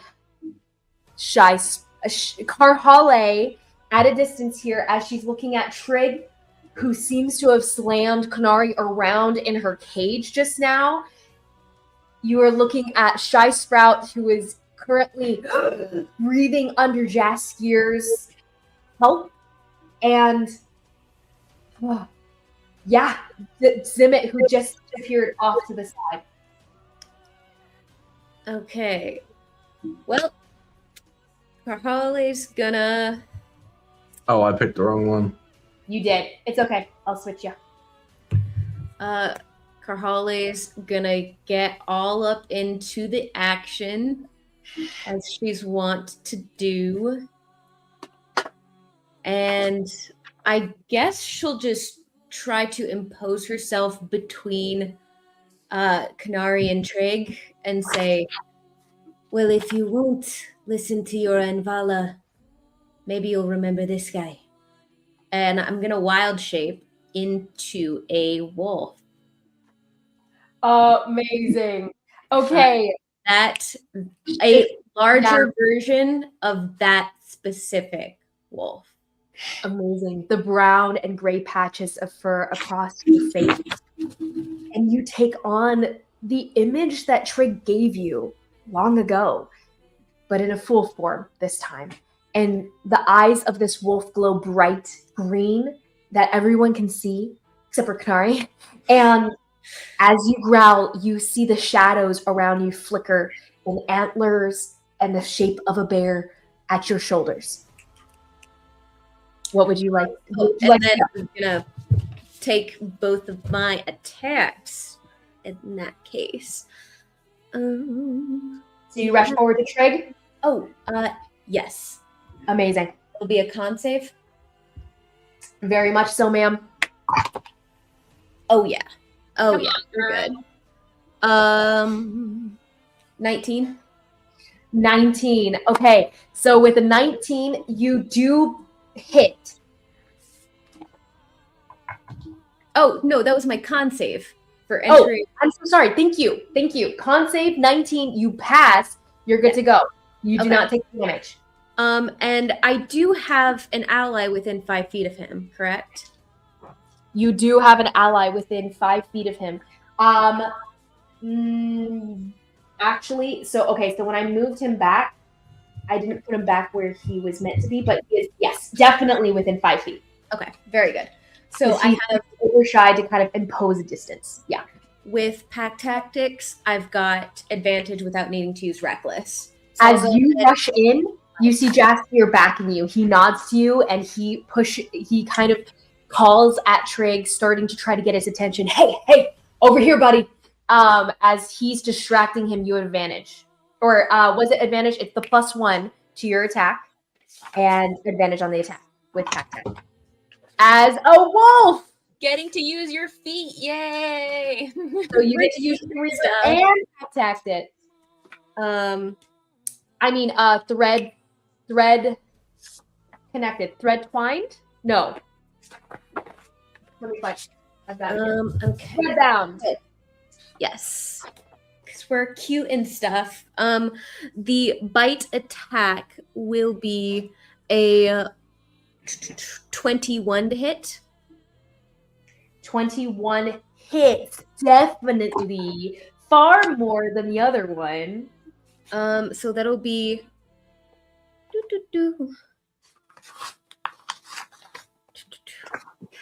I'm not even gonna bother. He's supposed to make a DC 13 strength save or be knocked prone. You know, roll it. He might get a nat 1. He might get a nat 1, maybe 2 nat 1s. He definitely has advantage on this, though.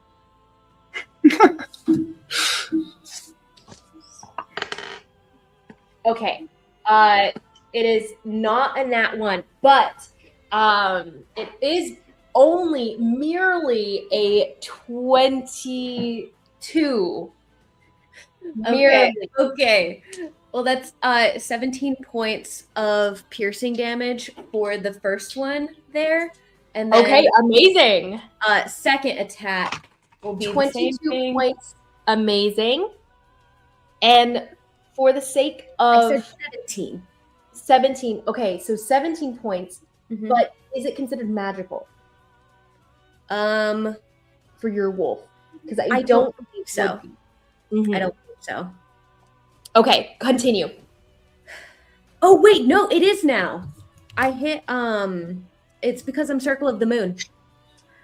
Oh, really? I'm about 90% sure it Okay. does. Circle of the Moon. For what level? How many levels do you have? 2. Circle of the Moon.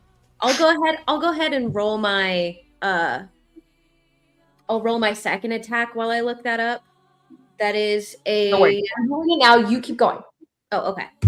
That is a 22 to hit. And I'm assuming that also hit. Mm-hmm. Yeah, It does still hit. Yes, I assumed because it was higher than the last one. Amazing. 18 points of damage for that one. Amazing. Okay, so what I looked up is that it's not till level 6. So unfortunately, right now it is not magical. Okay. So as you're biting at him, you see him kind of pushing at you with his hand, and though you see that it hurts him because you're ripping into his skin and yanking at it, tearing at the muscle beneath, you can tell he's not paying enough attention to you, as more damage might. But that is... Oh, you know what? He's got to roll another strength save, and I'm going to make you do it, just in case. Amazing. Good. Yes, please, make me do all the rolls. Okay, that was really low, and that was really high. Okay, so he has 30 some.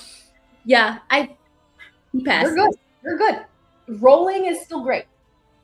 But that is all I can do. That was my action, bonus action, and movement. Mm-hmm. That's it for me, Chief. Snap at him. Amazing. Oh, so, I only 28. Can I, in the fight at some point, have I gotten his blood on me at any point? Or like scratched? Right now, definitely.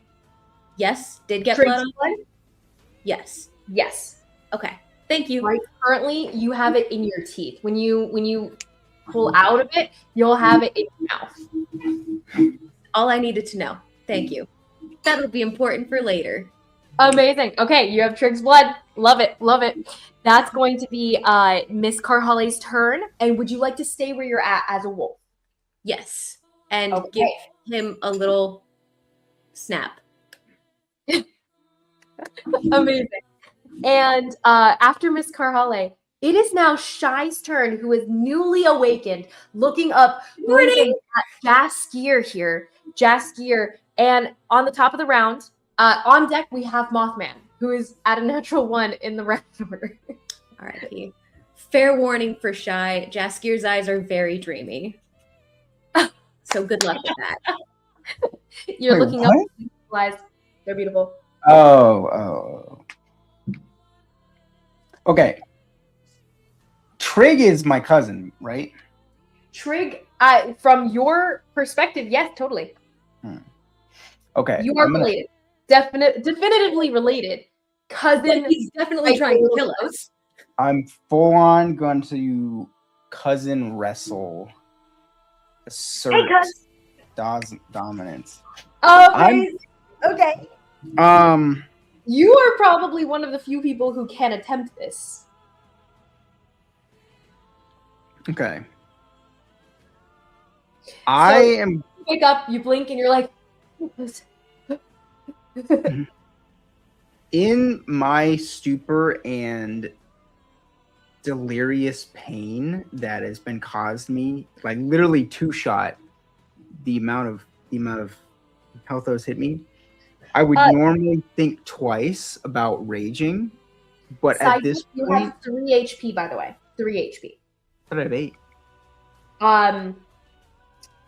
8 points of HP. It was a healing draught. It was 1d4 plus 1. That's my bad. I accidentally rolled with 2024 healing potion rolls. You're fine. I must have distracted when it happened. You have 3 HP because this is a lower level healing potion than even a normal one. Got it. I am going to then, because I'm in so much pain, I think it's almost going to stimulate me in a way that the increased pain I gain from raging out is, I'm not even going to feel it because I'm already so distraught. And in that moment, on my knees and hands, I'll begin to bulge and grow again. And you see like the part that's like aside from Mnemo grows first. So this arm and neck and chest grows first and kind of leans over to the side to get out from Mnemo. And then the rest of him fully enlarges. You hear Mnemo go as you lift up off of him, and you hear something crack, some ribs probably of this kid beneath you. And you feel a little bad. You feel a little bad for this guy. You guys were getting on pretty well, and you just crushed him. But continue. As I fully rage out and gain my full size, I'm gonna like let out a full like feral scream into the air from the pain. Yeah. And then it hurts the tearing of your muscle as you're sizing up one by one. I love it. I'll pat Mnemo on the head as he's like reaching for Konari, and I'll kind of like scoot him up a little bit so they can like fully hold hands with Konari rather than just touching pinkies. I'll like scoot him up half a foot, and then I'm gonna tackle Trigg and try to grapple him. Amazing. Okay, so you are now on par with this man as you size yourself up, and you guys all see Mr. Shy Sprout sprouting into this giant creature who he was always meant to be, really, as his dwarf size starts to grow and grow and grow. And if the tent were still here, you would have ripped right through it. As you stand, how many feet tall? It's 12 feet? Is that correct? They like 12.8, yeah. Amazing. You size up higher than Trigg is currently, and you reach forward and grab him. As you roll me that grapple check, and he will roll a strength saving throw, but it will be a straight roll in this context because of how big you are.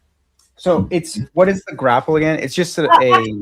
I'll give you advantage, and he'll just roll a straight roll rather than disadvantage. You have advantage. They grow up so fast. Right? What did you say? It's athletics, right? Mine? Yes. Okay. So you're giving me another advantage? You have advantage, yes. Because of you are now bigger than he is. So I have double advantage then. He does still. His is not a straight roll because he has advantage because of his ability. That's fine. I'm just saying I gain more than just. Okay. That is a 28. He has a 26. So just barely. You guys see this like tearing and this giant strength going on, this giant strength wrestling going on in front of you guys. As you slam into him, you guys hear the creaking of their musculature, honestly, as they are fighting against each other. And it's a push and a pull. You see Shy take a step back. You see Trigg take a step back as he's feral and roaring at Shy Sprout, who is also roaring, which is a crazy visual for everyone to see anyway. As you guys are pushing and pulling, yanking, and he grabs you across the throat, you flip him, you turn that arm over until you have his head in a arm lock, until you are dragging him down to the ground as you're putting weight on it, choking him down, and he is presently grappled and at 0 movement. And his focus is turned to you fully. Nice. You do hear him under his breath, since you are now so close, Mnemo. You can hear him saying under his breath, I can't. But it's barely legible and giant. And Konari, Konari, do you speak giant? You don't, right? No. Anyway, no one else here understands this except for Karhalle, who's right behind you. Karhalle, with your little dog ears, you can probably hear this barely, but you can hear, I can't. I actually have advantage on perception checks that require hearing or smell as a wolf.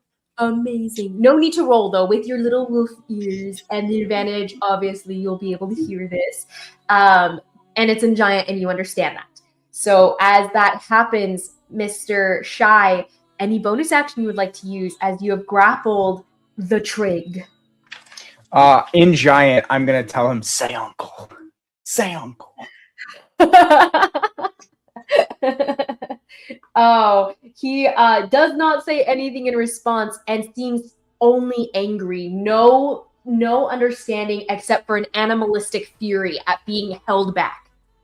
Are there any rocks in my general vicinity? Mm-hmm. Any rocks? I would say there's at least a couple things around that are small rocks, but no large rocks that would be very hefty for you. So you have some D4 rocks around you. No hefty rocks around you. Your mom's a D4 rock.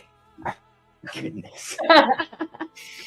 I don't need it to be hefty. I'm gonna scoop up whatever, as I'm grappling this dude, I'm gonna scoop up a handful of just, I guess in my hands would be pebbles essentially, and I'm gonna infuse my magic into them, and I'm going to stone throw at terror numero 9. Stone throw at terror number 9. Okay, so you grab something and you chuck it. Go ahead and roll me a attack, please, for terror number 9. Terror number 9 is presently he has almost full cover, by the way. So his AC is raised. It's a low AC, but it's raised because Jenyan is blocking most of him towards you. I can take a step to move out of the way, actually. It's only a 14. So. Only a 14. Okay, so he is barely blocked. Barely blocked. So you chuck it, and it kind of hits Trigg's shoulder, and Trigg in your direction. Mm-hmm. But it doesn't hurt him. I am done. Okay, next is going to be at the top. Oh, Mothman. Okay, so I see some of those that you have chosen. Roll me a d4 and see how many of what you have chosen you can choose.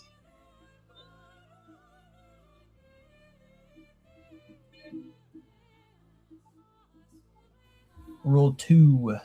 You rolled a 2. Okay, so choose which 2 of those that you highlighted that you would like to use. Just as a meta for Daniel, this is a spell, so it will be a saving throw. It won't be an attack against the Konari. Okay. So if you would like to debuff Ty, you may. Or if you'd like to try to buff Mnemo in an ability check, you may. Can you choose to fail? Okay. I would. According to the game mechanics, I don't believe you are allowed to. However, I do think you can. I feel like if you want to just let a spell take you, you might as well be able to do so. You know? Yeah. So I would say for our game purposes, when you guys wish to fail a saving throw, you may. Got it. Yeah, technically raw is no unless specifically said, like certain spells. Yeah. But Yeah. Because I feel like if someone's not struggling against it, then it takes them, you know? So if you choose not to struggle, then yeah, it takes you. Well, I would say. However, in the context you're talking about, Ty would not choose to let go necessarily. Don't struggle, Ty. It will all be over soon. We'll see how this goes. Mnemo didn't tell me what he was trying to do. He was just not just necessarily. Buff, well, right? I didn't. So I didn't want to because of. So I wouldn't say debuffing Ty. Konotash overhears. He might try to counter. That is good.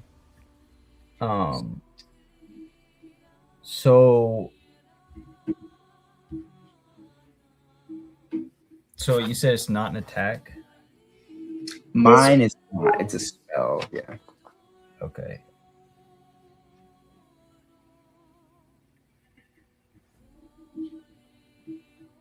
I'll do.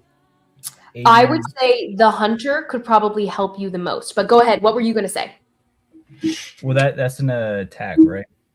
It would actually be the next attack wouldn't miss.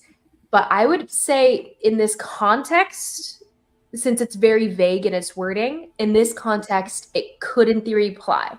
So unless you had a better option. No, I'll send that one. Okay. So you turn and you choose the hunter. You have one more. As you whisper to Hunter, where do you want to send him? And you have one more to call upon your aid. And then I will do. I'll do 60. Oh.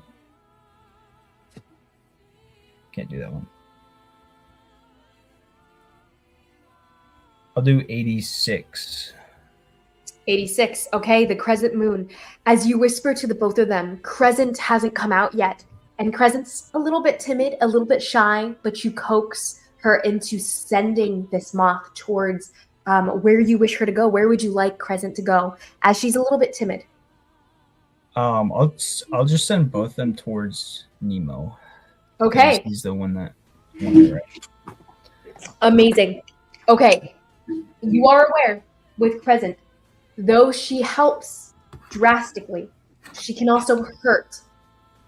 Mm-hmm. So she does whisper. She has this timid quality because she feels bad hurting people. She would rather help. However, you are aware she will do damage upon alighting and giving the gain. The boon that she can give also hurts. Yes. A small price to pay. Okay. Hey, that's the motto that Nemo lives by, so it's very thematic. You definitely know he's very low. So And why he died. Oh, he is? Okay. he is very low. I am what? Nemo. I thought Nemo was. Oh, okay. I guess I'm thinking of Shy Sprout. I'm sorry, you're blurring two characters together in my brain. Okay. Shy Sprout is low. Nemo is not as low. Okay, go for it. So Crescent seems to hesitate, and you just push her forward. You give her a little bump, and she flutters. It's okay. And she just flutters timidly over to Mnemo. Mnemo, you see this moth coming over towards you, and you allow it to alight upon you. On your little nose, you see some some pale white wings of a pale white moth, almost snow-like. And she seems to have this low glow of moonlight upon her. Crescent moon, she represents the half-truth. And in that half-truth, there are some things that are complete deceit that you wouldn't see coming, and some things that are fully true and fully good. And in that, you gain advantage on your next saving throw, but you also take 2d10 psychic damage as you feel the pain of struggle and the bitter truth that hurts just as much as it helps. So I'm going to roll that for you. Actually, Mr. Mothman, go ahead and roll 2d10. All right.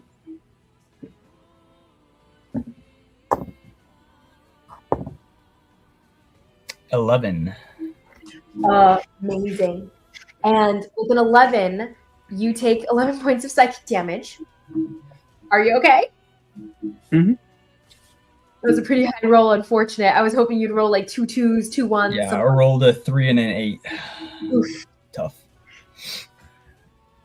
Okay, and then you have Hunter, who is ready. He's buzzing next to you. He's ready to go. Send him. Send him. He needs to get there. He needs to go now. Mnemo.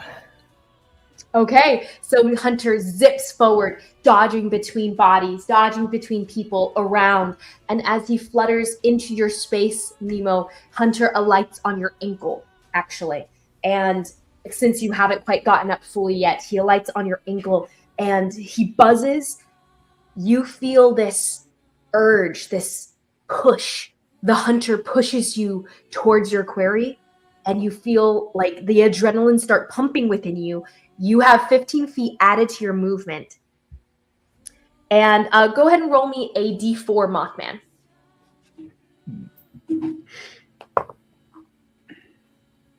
Actually, quit the d4.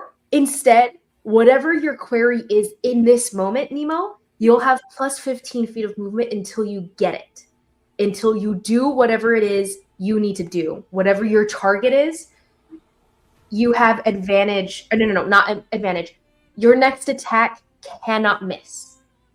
So, I will say, since it's pretty vague, your next query, whatever it is you're trying to do, cannot miss, so to speak. And we'll just say this gives you advantage on your roll. Even though it's a spell, you can't. It's not a targeted spell. So, this is not... Yes, okay. So with Hunter, your query is in your sight. Mr. Mothman, that is your action. Would you like to move anywhere?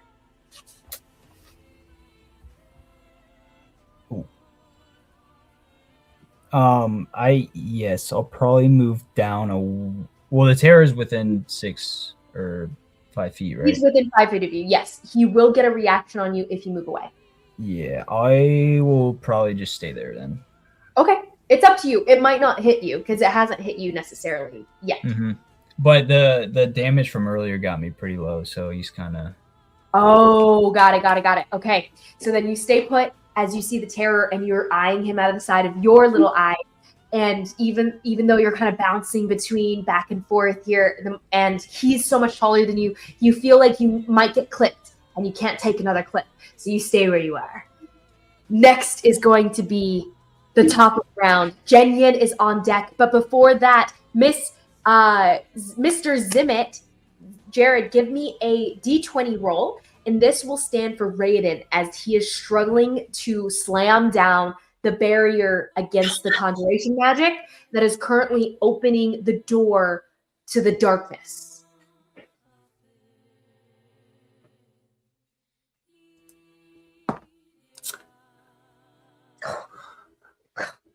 What did you roll? I don't like your face. Oh, wow, that's rude. I normally like your face. I don't like the face your face that I like. Yeah, that's a 2. Stop. Oof. Big oof. He missed the hammer. Ironically, my caster rolled a 2 as well, which means it just matters how smart, how good they are, man. How good they are. In which this case, Raiden wins. You guys don't know. And I will write down how it goes. Okay. Oh, actually, I'll do. Okay, thank you, Mr. Zimmit, for your roll. Next is going to be Jen Yin at the top of the round here. As you hear, no, you don't hear him say anything. He's focused. Never mind. Continue. He'll probably just go after. Well, no, you've got Trigg grappled, right? So he's gonna take out the other guys because Konari's pretty low, I think. So Jen Yin is. But no, he'll go to Trigg. I will say, I think he thinks Trigg is more of a threat than the other ones are currently. All right, that's fair. Okay. Thus far, the other two have not hit. And so I think he would leave the chains to tighten up on this guy, obviously. But he'll probably... His other chain is empty now because the body just hit. So he pulls the chain loose. Perfect. The body gets stuck. And so he pulls one chain loose. One chain is still tied up to Terror 9. And Terror 9 is still restrained here. Okay. Well, Terror 9 gets 7 points of bludgeoning damage. So, right off the bat. And amazing. Okay, yeah. So he'll go ahead and shoot his other chain over at Trigg. He's barely hanging on. He is like so at the edge. So at the edge. Continue. That is 20. Oh gosh, what is it to hit? It's +8. That's a 21 to hit. Okay, so he's closer to Trigg, which is like he's bracketing you so much. He's blocking you pretty much from the other, from the Night Terrors anyway. Sure. And as he makes that attack, what was the number again? 21 to hit to Trigg. Definitely hits. All right, so he'll go ahead and that's the chain at him, and it wraps around him, and he is currently restrained or automatically restrained by these chains as they wrap around. Restrained or grappled? Which one does it say? I think it's. Okay.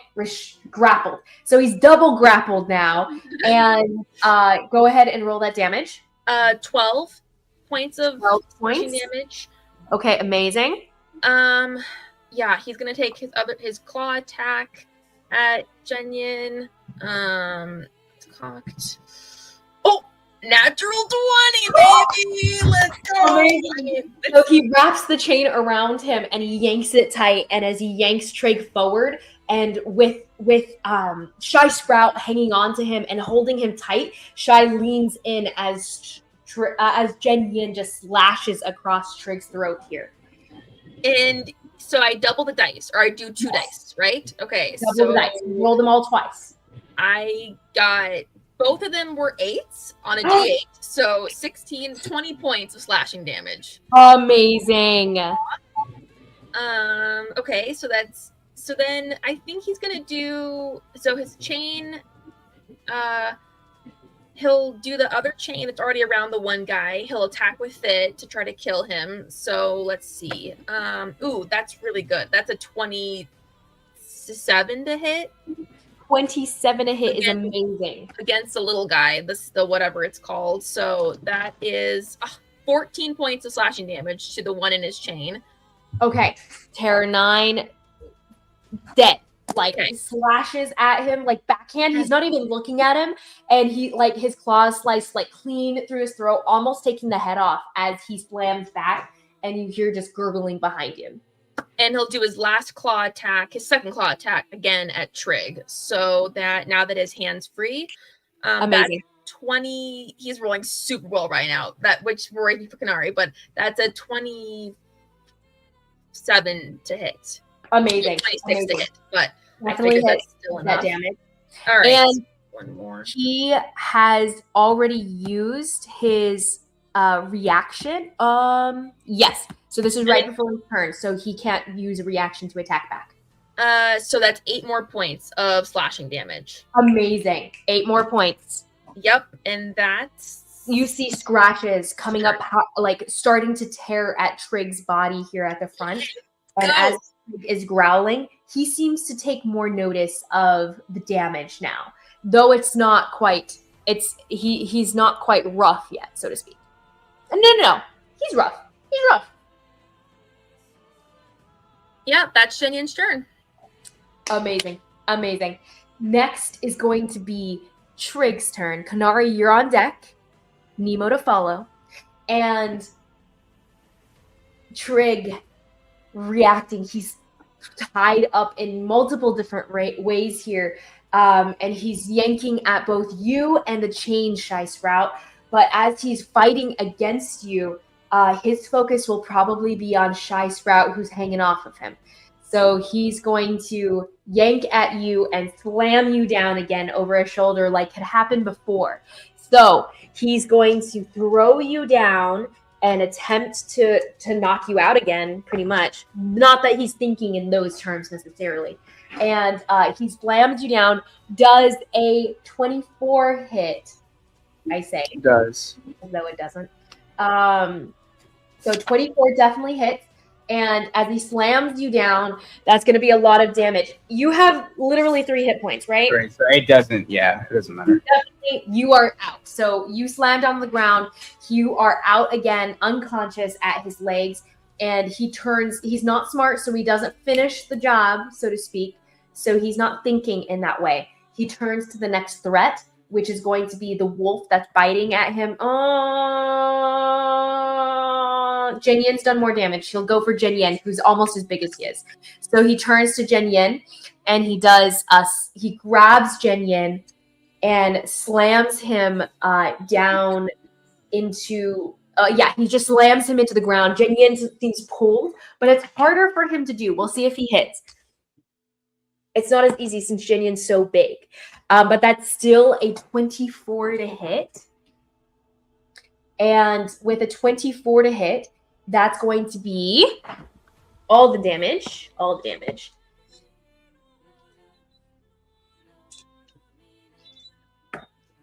Not all the damage, DM. That's 26. No. 33 points of bludgeoning damage. Okay. 33 points of bludgeoning plus 9 points of necrotic damage. Okay. And he's going to go ahead and he'll take a second attack on him as well as you know what? He has orders. He grabs you, Konari, by the throat as you're right below him. And he's going to slam you down into the ground. Oh, no. Oh, no. Sorry, he has orders. Okay. So that's going to be it's 30. It's like natural 17. Natural 17. That's 29. And that's going to be a lot of damage again. Ooh, I'm sure go back unconscious. Oh yeah, you're out.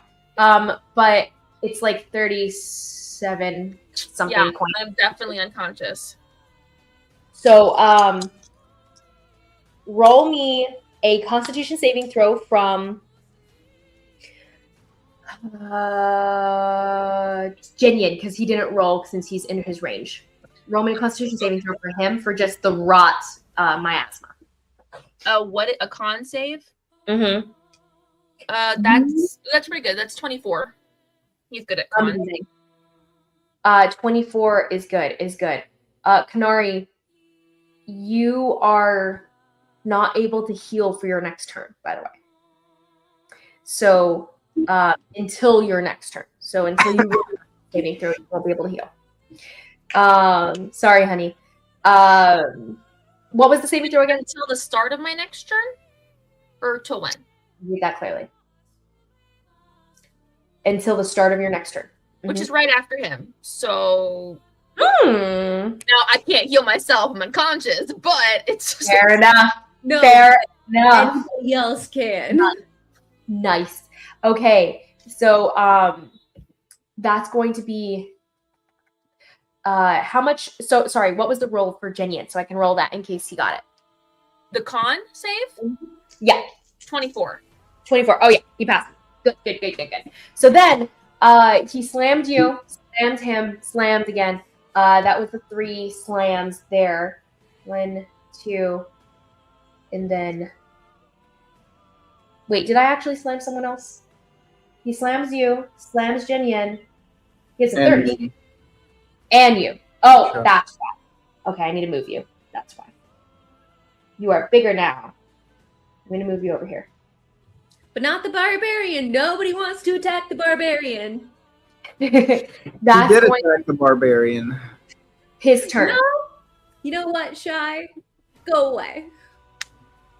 Not actually. This fight wouldn't go well without Shy. Yes, By he the way, done much.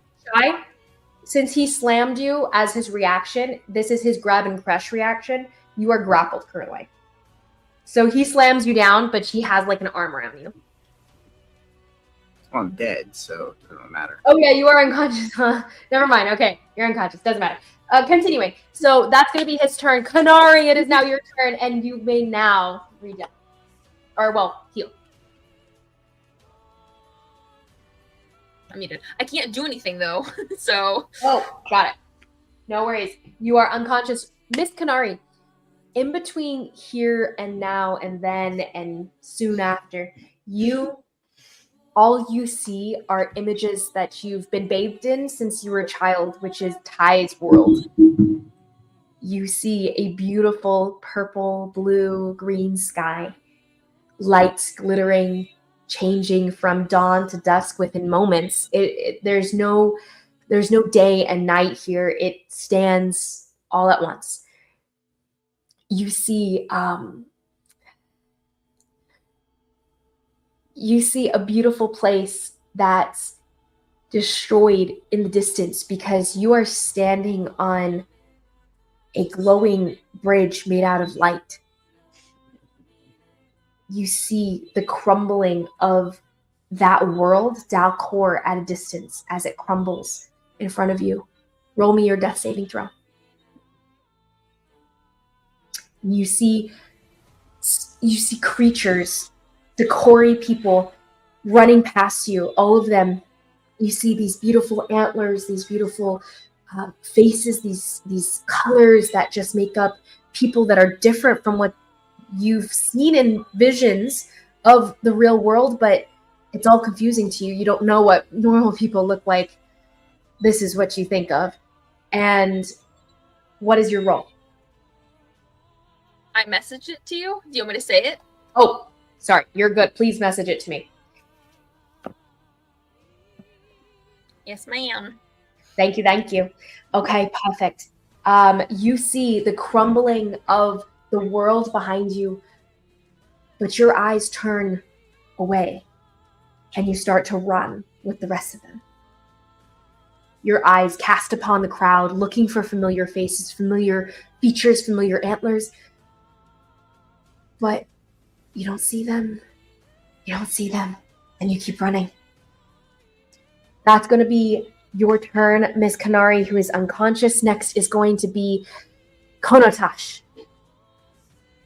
And as he's pushing his way through a broken tent, and he struggles to release himself here,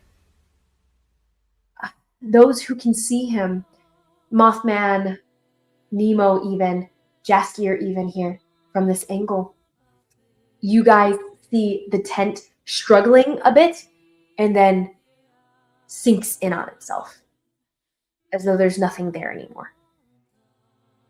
He disappears from where he's at. And he moves out of sight until he reappears at a distance.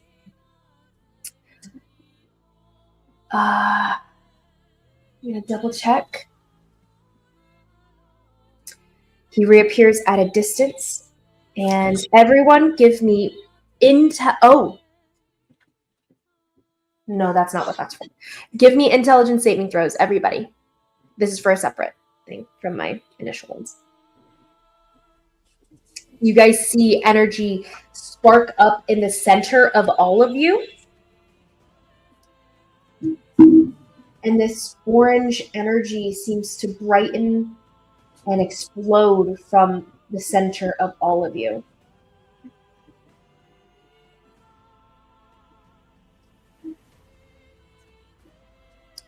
Okay. Got a 6. Does cast this spell while.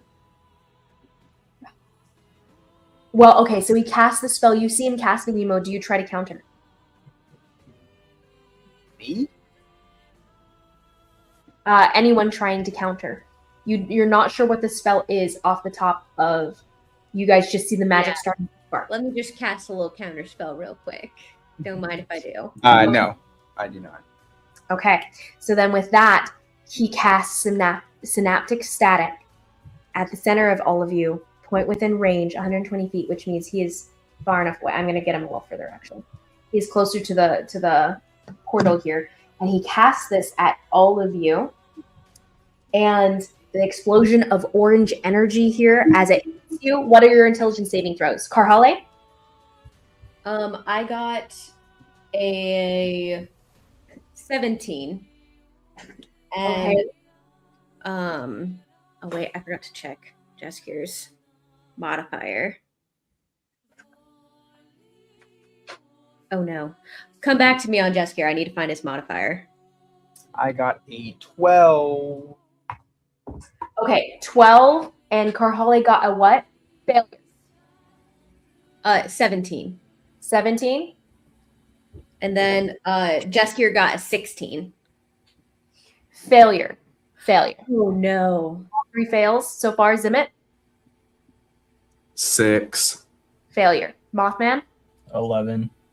Failure. Konari? Unconscious? Oh. I think she could. I don't think Oh. anything happens to me necessarily. Depends on what it is. If it's It depends on what it is. And Konari, in your dream state, in your unconscious in between here and then, you feel pain in your mind as the crumbling of Dalcor beyond starts to it's like pieces of the sky beyond this portal, this large arched portal. As the energy swirls around, you can see through it, Dalcor is crumbling.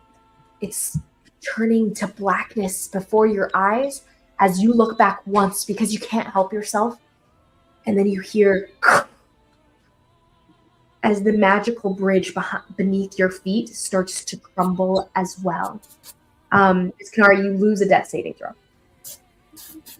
As you take damage. You take psychic damage, but we're not going to roll for it. It's not enough to kill you outright. So everyone else, though, with a failed saving throw, you're going to take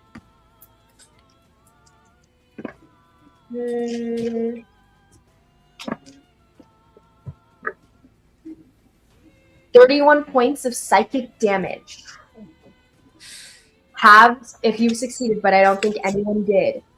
Oh wait, I didn't succeed with a 17? Oh, great. You said how many? 31 points. I have a question. Yes. What is your It's question? not really it's not really a question. It's I have this wonderful thing called Thought Shield. So not only am I resistant to psychic damage, I also in turn when someone deals that psychic damage to me, that creature also takes the same amount of damage as I do. Oh. Get wrecked. Okay. Get wrecked, Konotash. Okay. Oh, amazing. So as this happened, Lost queen.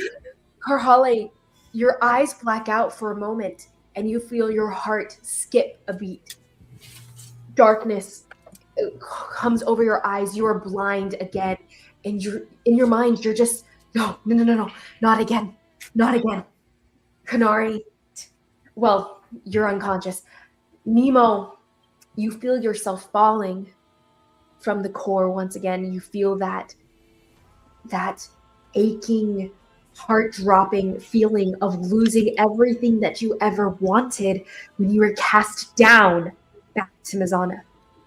Mothman, you feel yourself alone. No buzzing. Nothing. Alone again. Only to look, only to search for something worth anything, for a future worth anything, and yet you cannot find it. Zimmit, you feel yourself weak, losing everything, not capable of fighting against the family that you had dedicated yourself in vengeance towards, and yet you are killed without a second thought by your father, Dante. You were nothing. Never were. Never will be. And all of you guys, as you guys feel that heart-dropping moment, you guys, your thoughts are muddled as the scene in front of you comes back to you as this nightmare happens to all of you at the same time. All of you guys are overtaken. What did Shy roll, by the way? I assume a failure. 3 auto fails, yeah. He's unconscious. Yeah, never mind. So he loses a death save as well, just to clarify. And all of you will subtract 1d6 from any attacks you make, any ability checks you make, as well as Constitution saving throws to maintain concentration. So, with that, you hear in your mind, oh no, you're unconscious. Never mind. You said it was 31 points, right? That's Sorry. it. 31 points is correct. Got it. Okay. And 15 back to him. You guys will make an intelligence saving throw at the end of each of your turns, and you end the effect on a success. That is going to be his turn. No bonus actions for Konotash Koe at the moment.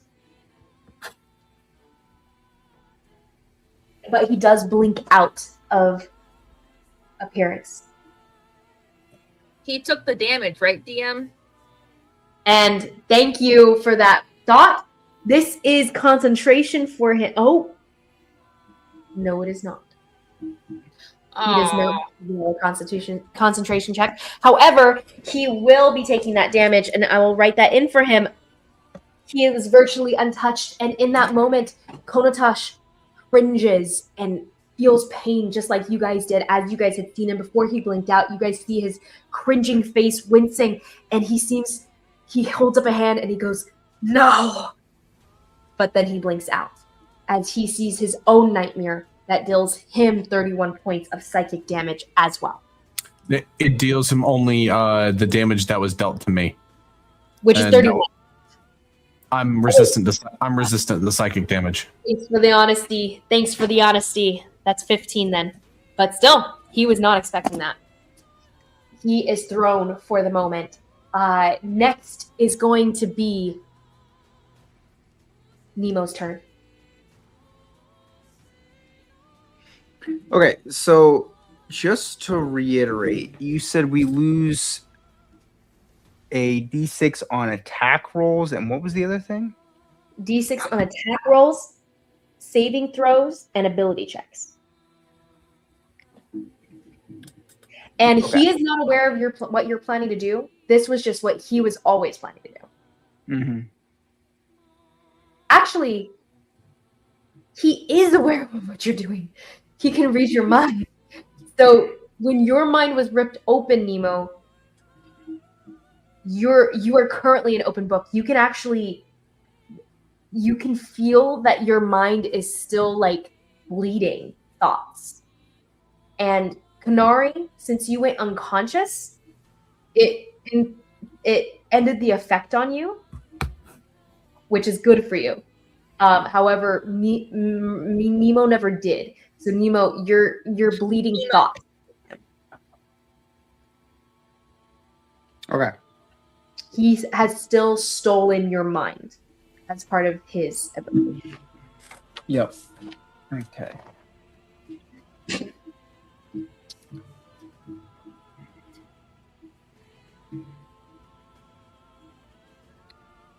Okay. I am once again going to attempt, or not once again, I'm going to attempt then to banish Ty. Okay. Okay. So I get this straight. I get a D4 concentration from Zimmit. Mm-hmm. I have a Advantage because of Double. moth. Double Oh, advantage. hold on. I need to roll for the concentration check because from taking the psychic damage. Wait, why double advantage then? Take any? Remember, I didn't take any because Two of your. different moths that give you. No, I'm advantage. only resistant. I think Oh, one was an attack roll, we right? can't hear you, She Aaron. said that will just give you advantage on your next. I don't query. think guidance is concentration. Oh, it is It concentration. is. Fine. Yeah. Wait, but that was the second one. What was the first one's effect? The first one gave you 2d10 psychic and advantage on your But it next was saving advantage throw. on attacks, though, right? But, Saving oh, throw. I'm not doing the saving throw. Nemo, roll your intelligence saving throw again, because you have advantage. That was your next saving throw. Also, you definitely do have that D4 because I just nat 20'd on my concentration Nice. check. I can't succeed on a intelligence Amazing. saving. What's the DC for the save? I don't It's think a I can. 15. Huh? Oh, the DC for the intelligence saving throw. Just try. If you roll a nat 20, awesome. I have a negative for intelligence. I don't. Still roll.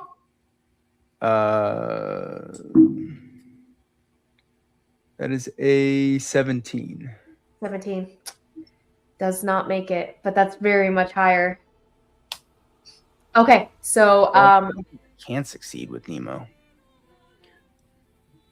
Um, Anyway, okay. So question about Dan's ability then.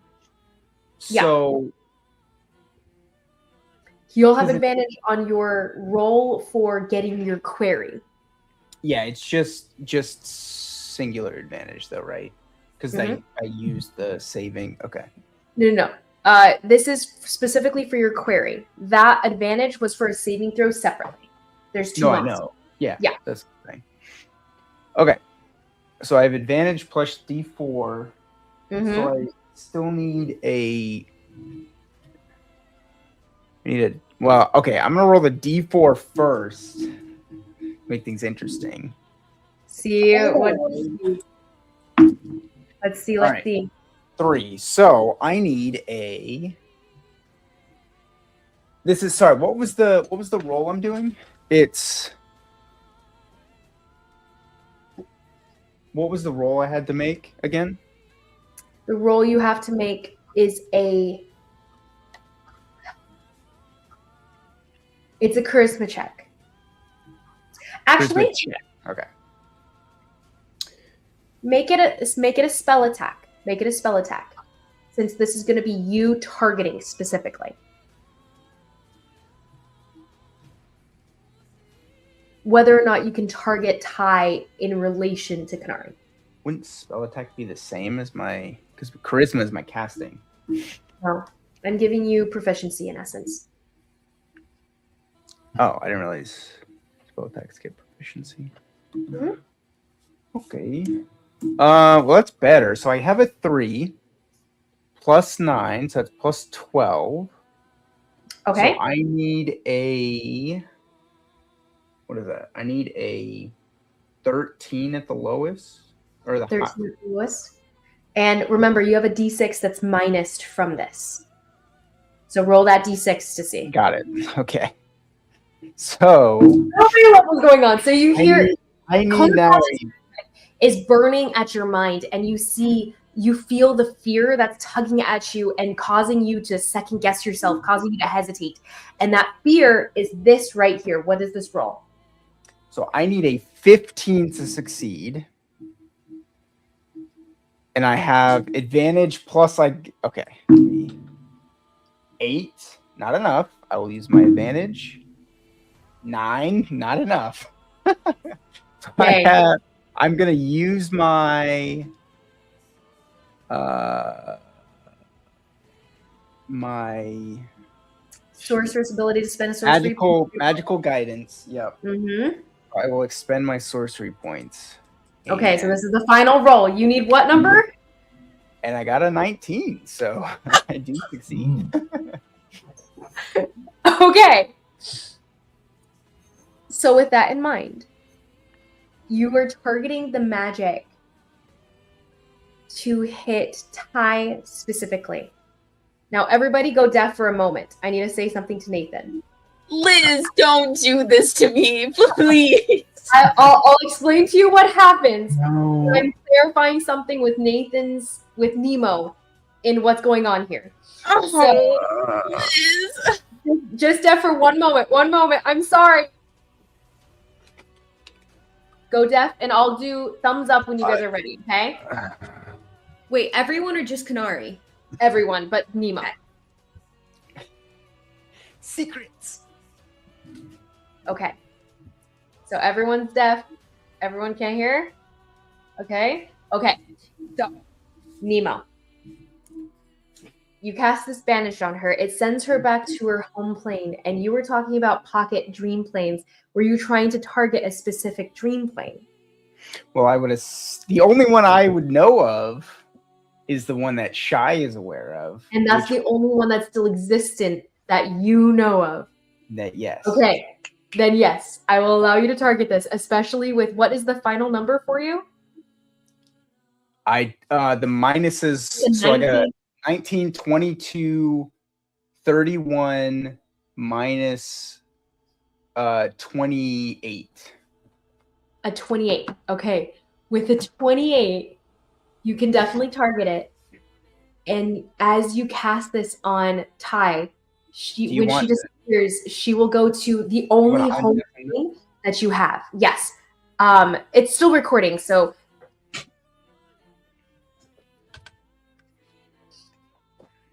Oh no. Oh no, Liz. I can't. Okay. I'm You're gonna good. cry. Nathan, I'm gonna kill you.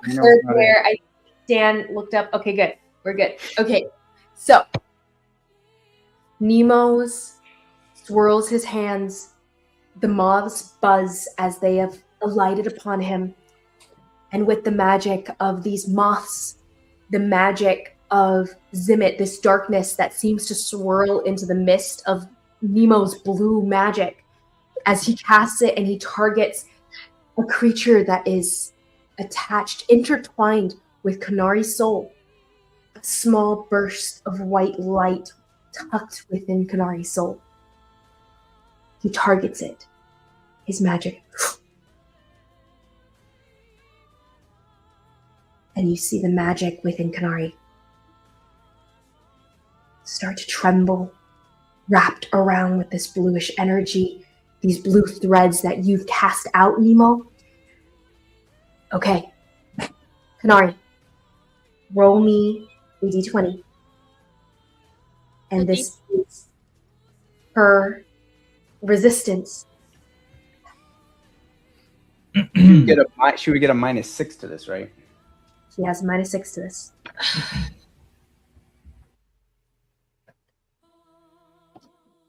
What kind of saving throw is this, Nemo? It is a charisma. A charisma? Is it my charisma? No, it's not your charisma. This will be her charisma. What's her charisma? You said she could choose to fail, though, right? She can choose to fail. Will she? Although, I don't think I haven't clarified what I am doing, so that you haven't clarified what you're doing, so she's not aware of that need so much. I'm going to roll insight for her. I'm going to roll an insight check for 5. Okay. With a natural 14, which makes it a 16 for her. No. With a natural 14, which makes it a 18 for her. She understands what you're doing here. And because of her fear for Konari, Nemo, you see the threads wrapping around this white, bursting golden light within Konari here. Konari, you hear this voice in your mind. I always told you that it was you and me, right? And Konari, I'm the reason Korn died. It was because of me. Who? Sorry, Liz. Who You're died? fine. Korn is her previous life. Oh, right. Okay. Yes. Sorry. Yeah. Okay. You're fine. And as you think back, you can see this image of hands sketching pyramids in the distance, sketching statues of two-faced people in the city, glowing golden city of Adar, made out of what seems to be gold. You can see Corin walking along the side, enjoying life. And you just remember Ty telling you that it was her fault that Corin died. Executed because of her and her choices. And you hear her now. Regret, chagrin, all of that reiterated here in your mind as she says, "It was my fault he died. I'm the one who made my choice. No one else should be affected for who I am and what I've done. Goodbye, Konari." And she chooses. No, Ty, I need you. Don't do it. Don't leave. I need you. Please. Roll me a persuasion check. Okay, that's not gonna go well. I thought you said Nemezine's understanding was that Ty would take Konari with her. No. You're not telling Ty will go. What did you think? Why would you target? Why would you bother to target Ty? If you were just sending Konari, you could have just sent Konari. go. You could have just. Konari would just go with Ty. Konari. Ty's in her. Konari would have gone with her, or Ty would have Yeah, gone but with Konari wouldn't have stayed. She would have come back as soon as I lose concentration. Right, Or- but no matter where, if Konari goes with Ty, she wouldn't. Yeah, it still stands. Yeah. If you sent Ty, she goes. If you send Konari, they both go. And But Ty would. Konari would come back because she's attached to this plane, yes. Ty is the only one that will stay gone. I thought that Oh, was you the could've- whole point. You could have Was just to get get Ty out of and they both Konari. been gone, and Ty would have just stayed, which would have done the same thing, I guess. I thought you explicitly said, because I asked if Ty was sent, would Konari go with her? And you said your understanding would be yes. No. I thought the point was that splitting Ty off of Konari would cause the Kalashtar to leave Konari alone. I mean, at this point I've done it, so it's fine. So I guess Nemo's understanding was incorrect. Although but- I would think we should touch back on that in the future, DM, if this ever, because banishment that might come up again, but we'll talk about that later. So anyway. It is not something that can be targeted in this way. It is true. It is true.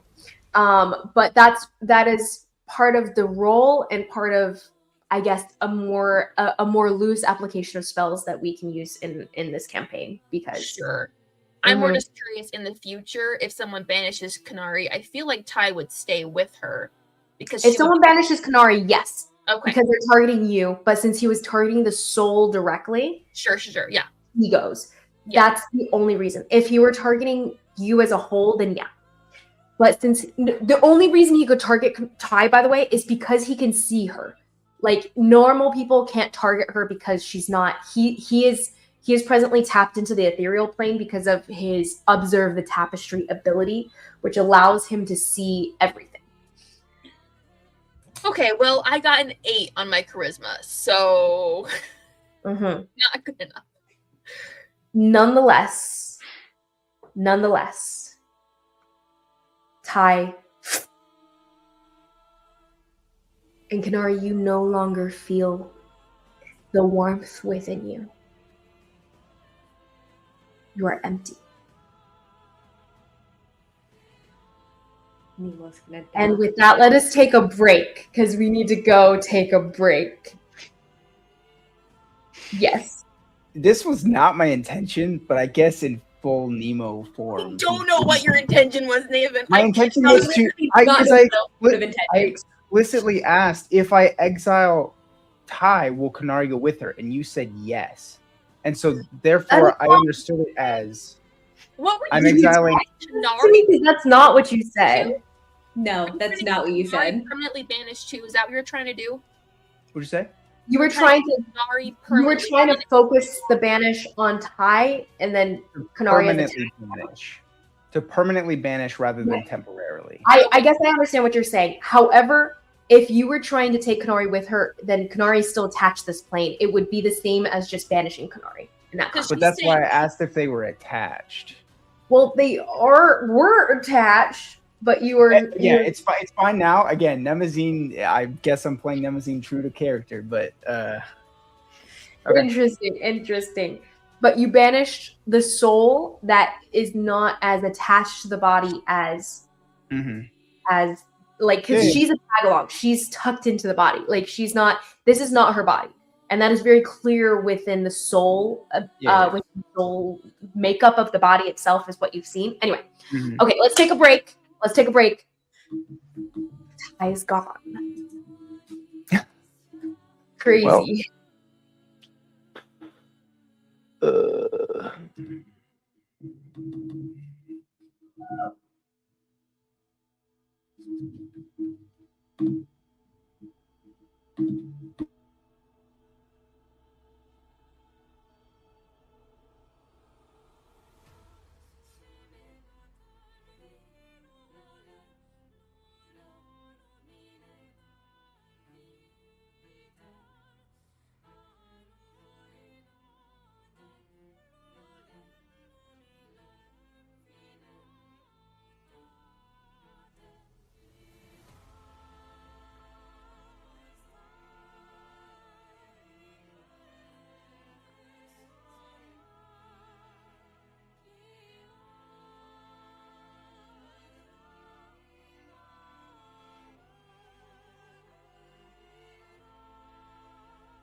Well, I think I'm dying right now more than I've ever died in anything, any D&D thing ever. Okay. Look at it on the plus side. Great story. Second, this will end the combat, which is great. Once they realize, I don't know how long till they realize. Can't they like sense stuff? I don't know. She's You're not Kalashtar, shouldn't you know? She was raised in a monastery. Everything she's learned from Ty. I would assume that they'll be able to tell when Ty isn't there anymore. I think within the next round they'll realize. And hopefully he'll call him off. Maybe he'll just be really mad and kill everybody. I mean, why would he bother? He doesn't. I don't know. To have Konari out of his life. I mean, he doesn't really care. Okay, he doesn't really care about Konari. No, sure. I'll fireball him. Fireball him. More because she's just a pain in his side than anything. But you're right. He probably is going to just retreat and focus on whatever he wants Ty for. I don't actually really know why he wants Ty back. Well, A, it'll end the combat, and B, I would much rather go on a little side quest to find Ty than go on a side quest to find Konari. So that way you can continue playing Konari. Nathan, I can't. He was going to banish Konari permanently. Although Zora is still around. So, yeah, Zora came on by with, she had to bring Thea to the party. Wait, and like Zora was going to turn down good wine. No one told me that Zora was here. Yeah, Zora's here. Wait, Liz said that? When? Here, wait. Wait, I just looked at it earlier today. Why did no one tell me this? No offense. Like, it's my character, Lizzie. I don't think it wasn't, like, important. Because it was just, like, she just dropped Thea off and ended staying for some drinks. We really need to finish that one shot, guys, because We I'm do. I don't even remember the one shot. I'm also just itching to play Zora again a little bit, I'm not gonna lie. Well, Jared, what happened was... I'm just kidding. I don't know. A lot happened. We'll just put it that way. You know, this is Where is it? Liz and Nathan are probably chewing each other out over what said what, and and who misunderstood whom.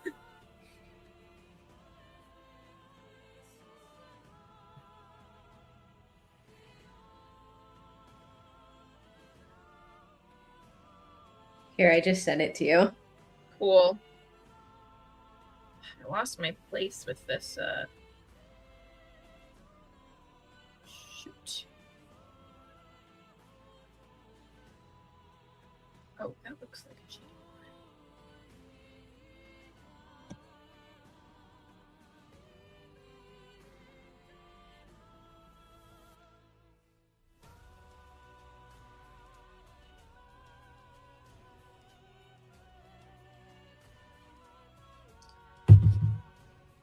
It just occurred to me that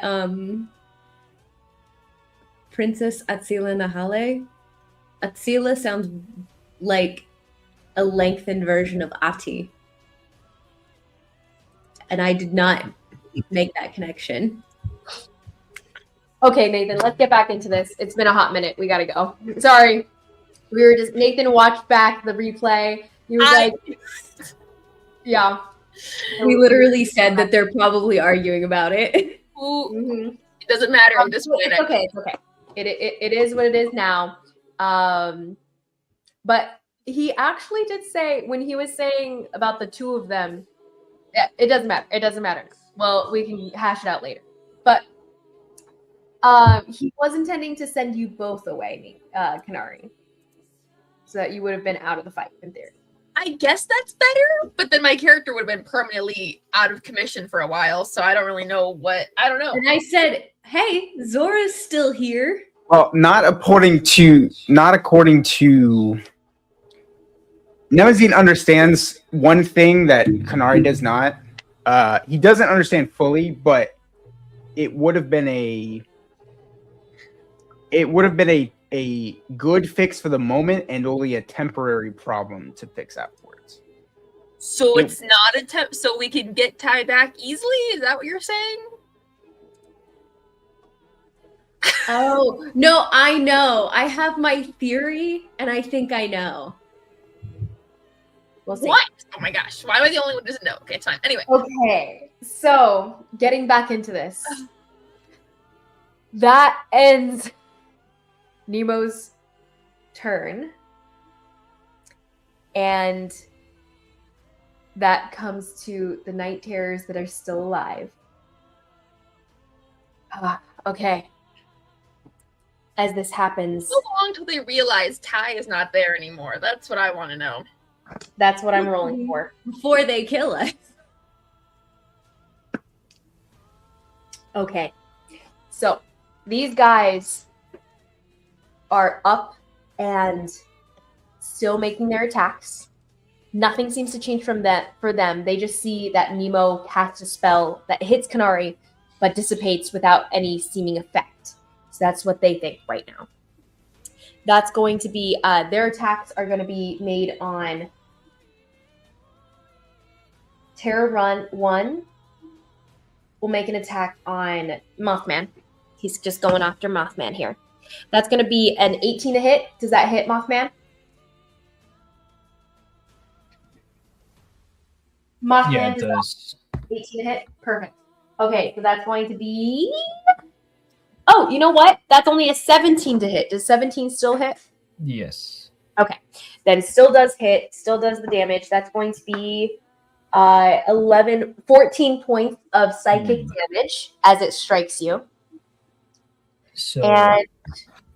Oh, are you unconscious? I am unconscious, yes. Oh no, Mothman, no! The dust. You fall to the ground. Mothman, all of his moths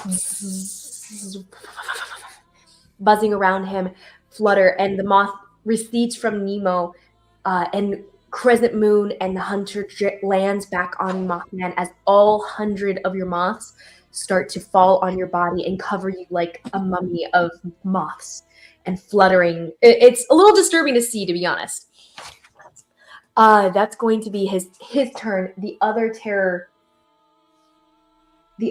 is making an attack from a distance, and he's going to make a nightmare pulse. That's going to be a nightmare pulse. He's going to get close enough to the other terror to be within a good range here, and it's going to hit Shy Sprout and Jen Yin and Konari. Konari, you're going to take... Everybody give me a wisdom saving throw. This is just normal, wisdom saving throw. Dirty 20. Dirty 20, awesome. 5. I'm still unconscious. Does it affect me? Oh, It affects both. It's not that high level of thing. this is not a very high level thing. This Nightmare Pulse, it's still the mental arts. I will say this doesn't affect you. It's not a very powerful effect. Because this one's not it's not even a spell, so yeah. Just here got an 18. Karhalle got Nice. another natural 1. Amazing. Okay, so natural 1, and then actually, Karhalle, you're out of the range. You're safe. Yeah. Sweet. What does Shy Sprout get? 5. 5. Okay, failure. Well, he's unconscious, so Effectiveness. Oh, you're both unconscious. Okay, you guys are unaffected by this because this is more piercing. It's less of a powerful ability. Jen Yin, what did he get? For wisdom, a 17. No, A 17. 18. 17, 18? Okay, so definitely passes, but Mnemo, go ahead and make a roll as well. You're within range.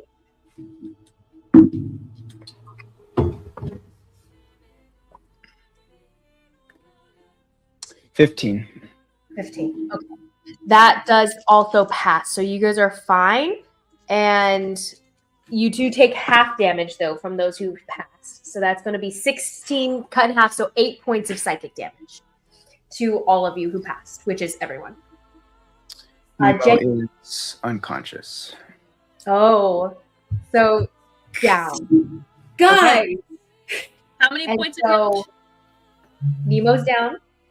Mothman's down. There's only one of me. How many Right. points was it? 16. 18? Cut in half, so 8. Perfect. Mm-hmm. And then that's its turn. And then the other terror is going to take its attack on Jen Yen. And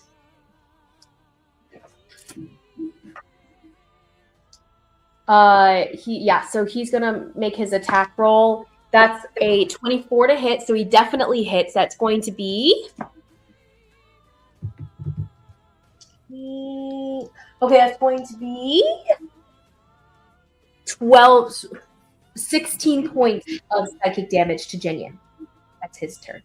And that's going to end the the Kalashtar turns. And next is going to be Jaskier, who is still up. Yes, he is. Pretty much undamaged. Can he take a proper healing potion from Karhalle and get it to whoever's been down the longest? I think Konari. I will say he won't be able to take it from you so much as, like, if you wanted to hand it to him next turn, he could save his action to move over and take it from you, but he wouldn't be able to administer it until next turn. Is there someone he's close enough to that he could do that with? It's not so much close as much as he would have to go looking for it in your guys' stuff. Like, you guys can't hand it to him yet. Because you weren't preparing to. Like, you don't have it, like, ready for him. No, I'm saying if I do hand it to him on the next turn, could he use his held action to administer it to someone? Yeah, if he's standing over them. So he can go prepare for that. That's what I was saying. Mhm. So if Cool. there is someone close enough to him that he could plausibly do that with, then yes, he will do that. Whoever is close enough for him to do that, he Okay. will hold an action to do So so. who do you wish him to be standing ready to administer to? Is He's Konari? standing against Nemo and Konari currently. So it's Okay, yeah, Konari. okay. So he'll stand over Konari with ready, holding out his hand. He's like, okay, once you're ready. Two? I went down around the same time you did, but he's more girthy. So he's at the ready to administer. That's his action. He doesn't need to heal at all, so he's not going to take a bonus action. That's going to be his turn. And yeah, so that's going to be his turn with holding that action. Zimmit, that is you, sir, and Karhalle's on deck. I'm going to Eldritch Blast the Night Terrors. Amazing. Okay. Pow, pow, pow. Roll those attacks. So from where you're at, you Mothman's prone, so you can fully hit Terror 1. Terror 9 and 5 are obscured to you currently because of the crowd. Then I'm gonna move Okay. myself 5, 10, 15, 20, 25, 30 there. Amazing. And I'm gonna shoot one bolt at each. Amazing. Okay.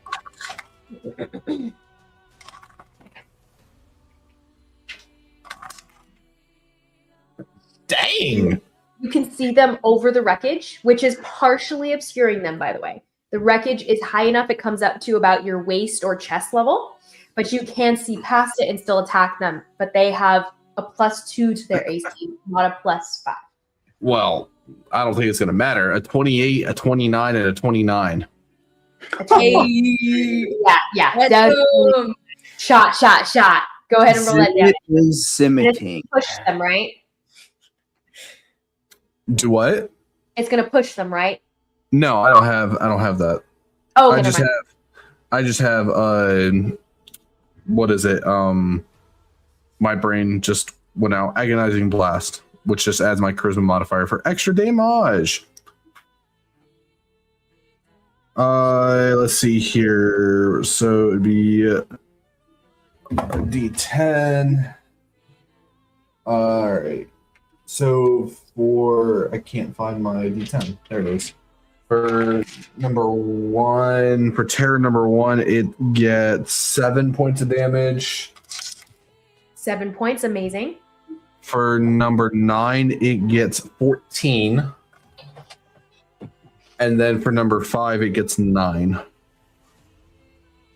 Okay.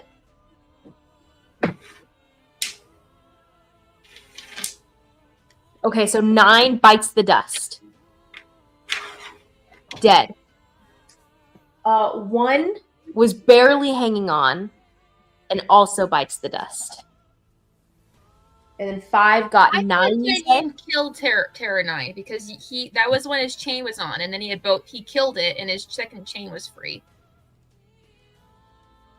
You're right. He is dead. Okay, so you can send one more blast toward Terror Then 5, which is still up. Then the Terra 9 got the biggest amount, which is 14. So that would go over to 5. So 14 Okay. plus And that does do him in. 9. So it'd be 23 on that one. You short out the last 2. Both of them fall down with holes in their centers.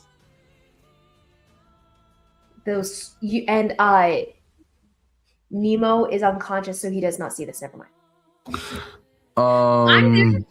Could I see it? You don't see this. Okay. Unfortunately. Because of the eyes. You've got magic eyes. I've got magic eyes. Maybe to Jaskier. What was it? Any bonus action? I don't have any sort of. I don't really have anything that I can do besides guidance. Would you like to? Guidance would be a main action, unless you have an ability that makes it. Oh yeah, I keep forgetting about that. Yeah, I really don't have anything else, and I've already used my movement, so that's all I can do. Okay, that's your turn, sir. And the next is Karhalle. Karhalle, who is still in wolf form. Just barely. So I'm gonna go ahead and drop it and hand off a healing potion to Jas. It's a regular healing potion. And and he administers it to Konari. Glug, glug, glug, glug. Konari, you regain 2d4 plus 4. Or 2 plus 2. Do you want me to roll it, or do you want to roll it yourself? Up to you, Konari. I'll roll it. We'll see how it goes. And then I am... Oh, man, Karhalle has to choose right now whether she's going to heal Shy or Mnemo. Shy's been out longer. Shy has been out. They've been out. He went out last round, so technically the same round. Okay, Oh, they have both they went out. She's gonna heal Mnemo. So she's gonna run up and cast Cure Wounds, dropping her rage. Okay, you run up, you put a hand out on him, and you see small little dust mites almost crawling up against his shoulder, coming up to swirl around your hand until it sinks into him, and he slowly. Oh no, it didn't work. Moron, you'll die when I say you can die. Get up. Does he think it didn't work, or does he know exactly what happened? Mnemo, He doesn't think it worked. you don't think it worked. However, you can see the product of what happened because of observe the tapestry still being Oh, up. true. Oh yeah, his eyes widen real big. Oh goodness. Oh, it did kind of, sort of work. Konari. You're a lucky duck. That's 8 points of Ooh! healing, which is good for me because my wisdom modifier is a 1. Ooh, good job. When you wake up with your eyes widening as you see Konari, who's blinking awake at this moment, who sits up slowly and feels what she can't feel anymore. He sees you wide-eyed, staring back at her, not seeing you. She hears your heart beating very quickly as your confusion and shock at what just happened. Konari, you were blinking awake from a moment in between moments where you saw Dalcor and the bridge underneath you crumble. But you are alive, breathing, and here. Let's go. That's going to be any bonus action? I'll re-up my rage. Why not? Why not? You start to growl. You feel the shadows flicker around you, and the crystals on your skin seems to glow a greenish hue, and you are raging. Woo! And Rawr. Rawr. Shy Scout is unconscious. Also use the rest of my movement to impose myself between Trigg and the party. Okay. It's a little bit difficult to do in this moment, but you can try to like tuck yourself in between Konari, like standing over Konari, who's prone on the floor, and Trigg here. And yeah, you're that would be the goal. Mostly Konari. Yeah, you come up to kind of the bottom of his chin here, but you're up in his face here, trying to get his focus. Actually, random thought. Does he still have that? This is a deep cut lore that I just randomly found buried in my character doc today. Mm-hmm. Sigrun and Trigg both used a chip of Karhalle's crystal for a lithoderm. Does he still have his? Yes, totally. Actually, roll me a d20. Okay. This is just for luck. 10. Within all that he's gone through, it may have been lost. A 10. You can't tell if it's still there currently. You can't tell for sure because his skin and like all of him is covered up and like blackened, and there's even like ichor that's sticking to him at different spots. He looks worse for wear, and it's hard to tell. Okay. I'll just put my fists up again, ready to take a hit. And just to clarify what we're talking about, you're talking about the tattoo, like the partial mark, right? Yeah. Yeah, okay. That's what I'm saying. You just can't quite tell for sure whether it's still there. Anyways. That's your turn, ma'am. Next is going to be Shy Sprout, who's unconscious. Shy Sprout, roll me a death saving throw. Good, thank you. And then next is going to be Mothman. Mr. Mothman, go ahead and roll me a death saving throw as well. This is just a d20, and if you get above a 10, you pass. If you get below, you fail. By the way, Shy Sprout, you do see yourself walking along the plains of your dreams, your dream realm. And within, you see a place that you find safety in, your own soulscape. And that place reflects the tapestry. You see the grasses waving in the distance. You see George prowling playfully. You see a kraken in the water rippling under it. And you feel safe. And all your fairies are present as they are flying about your head, waiting for you. Next is going to be Mothman. What was your roll? You can go ahead and tell us out loud. A 10. Mm-hmm. You pass. So you are successful, Mothman. The buzzing of the moths around you give you this sense of safety and this desire to stay, if anything, for them. And next is going to be Jen Yin at the top of the round. But before that, we hear in another place where no one can see, Raiden is casting frantically, and he goes, Okay, this time I have you. Get out of my estate! And as he casts and tries to solidify the wards against the conjuration magic invading his space here, Miss Karhalle, go ahead and give me a d20 roll for him. Okay. Oh, wait. Hold on. Actually, I'm going to go get my snitch real quick. She's right over here. We just need this to be a good one. Mm-hmm. She never fails. How's a 19? A 19. Ooh. Thank you, A baby. 19 is pretty good. And Stop. Oh, no. Not 20. No. it's not a 20, but it is a 19. And there's I didn't even look at it when I rolled it. I stood up to look at it and I was like, crazy, bruv. no.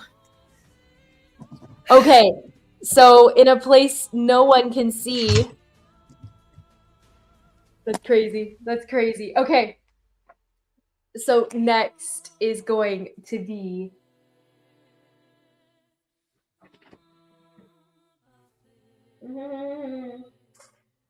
okay. Next is going to be Jenyen. Jenyen is up. Konari has just woken up. What is he gonna do? What would you like him to do? He is up to protecting you. He's still got Trigg grappled, right? Yes. I'm gonna say he does not like that everyone's so crowded around her in this area. Can he shove Trigg back to try to create some distance between? Oh yeah, totally. Okay. He can totally use one of his attacks to do so if you'd like. It'll be contested though. Okay, what am I rolling? You go ahead and roll an athletics check, and I'll roll contested. Oh, I don't mind if I do. I did pretty bad.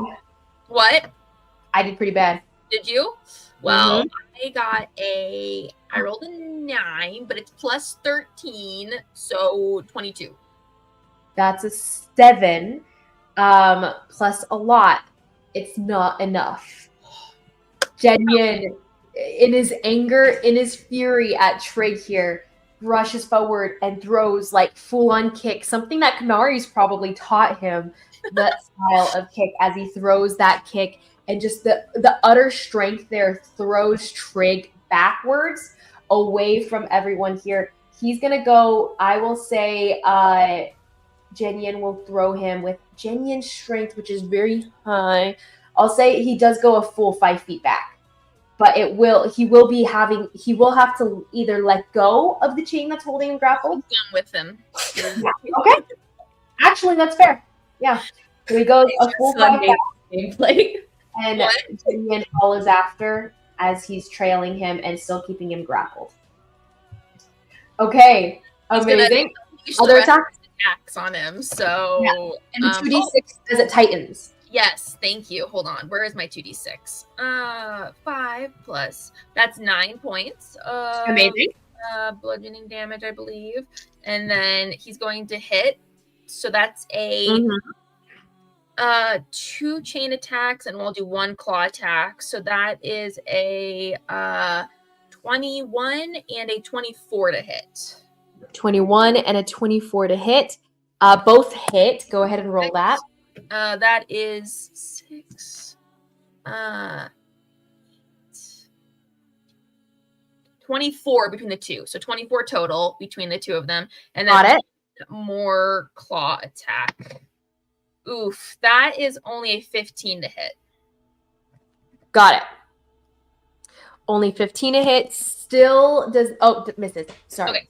Yeah. Worse. So as he makes 2 attacks, claw, and Trigg seems to just stay still as it's happening, and he just takes it for the moment. But his growl starts to grow, and then finally, the last attack, he catches Jenyen's fist and yanks him in as he does his.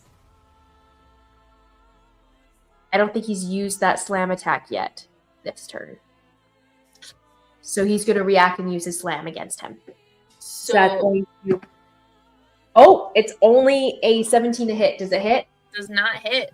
Wow. Okay. Upper class, surprisingly. Yup. Well done. Well done.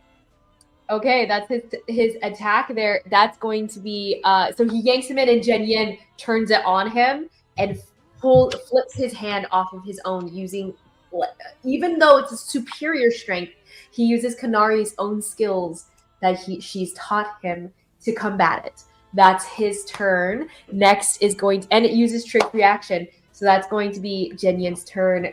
Wonderful job, ma'am. Great rolls. And next is going to be Trigg himself. Trigg, who is currently focused on Jen Yin here, he's going to just fight Jen Yin. He's going to take all of his slam attacks on him. One, that's 1,000 to hit. Definitely hit. 17 to hit. Does that hit? No. I think not. And a natural one. So he makes one like slam against him, but he catches the next two as he comes in. That's going to be only one set of damage though. So let's see what that's going to be. It will be 8 points of necrotic damage. Okay. 8 points of necrotic, and then on top of that, that's going to be 28 points of bludgeoning damage from one hit there. And so he slams Jen Yin across the side of his head, but Jen Yin just kind of ducks and boxer style moves out of the way of every single slam that this guy's trying to throw at him. That's going to be Trigg's turn. Trigg. Yeah, that's going to be his turn. Next is going to be Konari. It is your turn right now before his turn. I am not sure what Konari is. Just, she's sitting up. She's coming back from consciousness. Nathan, I like your name. She is kind of blinking and realizing that Ty isn't there anymore. And does she realize what happened? Honestly, roll me a wisdom saving throw, Konari. Let's see if you're just stunned for this moment. Because you can feel it. That's a 17. You're fine. Okay. You're good. You can act normally. Do I realize why Ty is gone? Like, who did this, basically? I think it was quite obvious. I mean, she knows Mnemo was looking at her, like, nervous. Like, you know that he's nervous about it. You know what I mean? Like, it might take her a little I bit. would say roll me an investigation check because you were out for a long time. Insight, maybe? On me? Well, Mnemo hasn't said anything. I did say, it kind of worked. Oh, never mind. No, roll. You did say that. That's it. You think he is to blame somehow, and his heart started beating really fast too. Like, okay. Yeah. So she's sitting there, and she's like, "No, Ty. Mnemo, what did you do?" Well, like, I was planning on doing. She's not paying attention to you, really. She's beyond pissed, but I don't know where. You're right next to her. Would she punch you? I'm not sure. I am going to roll a wisdom saving throw. Dude, I just healed him. I'm sorry. Okay, that's a dirty 20. Boring. Okay, she's like, don't move. That's basically what she says. She'll say, fix it now. And I don't think there's anybody I can hit. Oh, I just did something. I moved your circle. I don't think there's anybody I can hit because she can't reach what's his face. Is the yellow? What's the yellow? the yellow is synaptic static. Okay, and that's the negative D6 on static. Okay. Yeah, she can't hit anybody, so she's gonna stand up. She's gonna take a healing potion because I have one in my inventory, Awesome. And she's going to take her action to take the dodge action, I think. Okay. Bonus action, healing potion, and dodge action. That, Lovely. yep. And she's going to back up a couple feet because she doesn't like being so swamped between everybody. So Yeah. There's a lot of allies currently here and very few enemies. yeah, that's my turn. But she doesn't have she can't see, but like still the death glare on Mnemo is insane for someone who is blind. I don't know how, like, it's unsettling. So anyway, that's her turn. Eyes glazed over, just yeah. That's crazy. Crazy. Oh, so that's your turn as you back up. Oh. Okay, so all of you. Not all of you. No. Yes, all of you. Okay, so in this moment, all of you feel the buzzing of your thoughts connected into a mass of telepathic connections here. You are connected in a network. Similar, but not similar to, yet still dissimilar to Konari's party line, the way she can connect minds to telepathically speak to one another. You are all connected in one moment as you hear a voice saying, "Now where did the accused go?" Huh? Yeah. Do I hear this? Because is he tapping into my brain as well at this point? Everyone hears it. Anyone who's awake. All that are awake hear this voice. Where Do I did look like I know what's going on? and you think this into your heads. What you hear, you feel, Mnemo, your mind is open, an open book to this individual, and he rolled a natural 19 on his insight check to figure out what had gone on within the muddle of you guys from before and what you were saying could in theory have meant. So he is going to place the blame on you as to where the accused disappeared off to. So he peers deeper into you, who is already ripped open.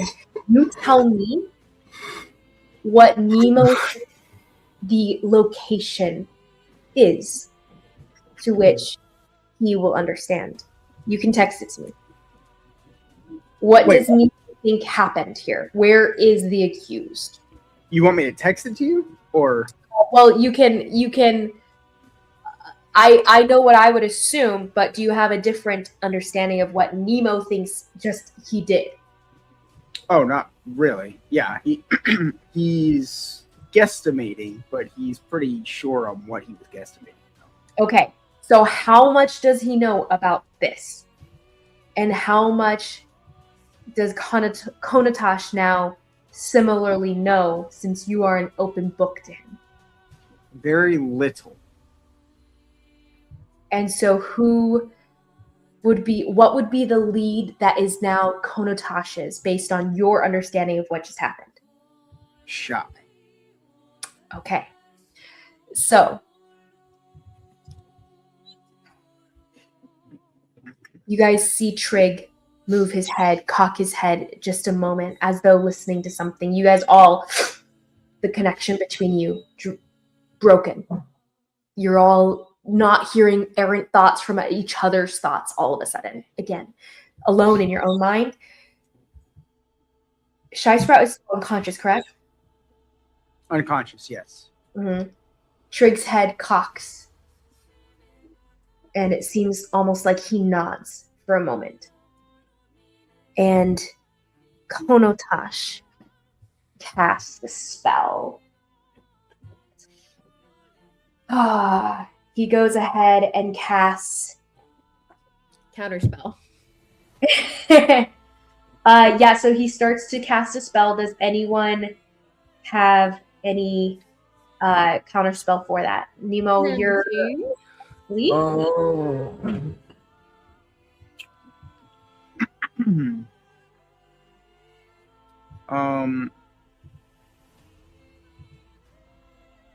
Yeah. Okay. You're unconscious, right? Or you woke up. Yes. You're awake currently. So, do you wish to cast counterspell as he begins to cast a spell? You can try to figure out what it is if you'd like to. You said what? You can try to figure out what it is if you would like to.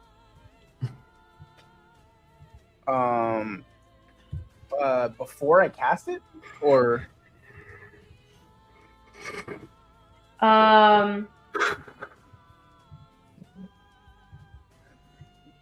before he casts it, no. So he's casting a spell currently. Would you like to try to roll to see what it is based on our homebrew counterspell context? That you could roll to see what it is before you cast a counterspell.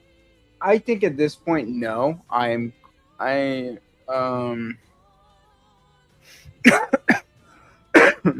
Yeah, I don't think so. I'm just gonna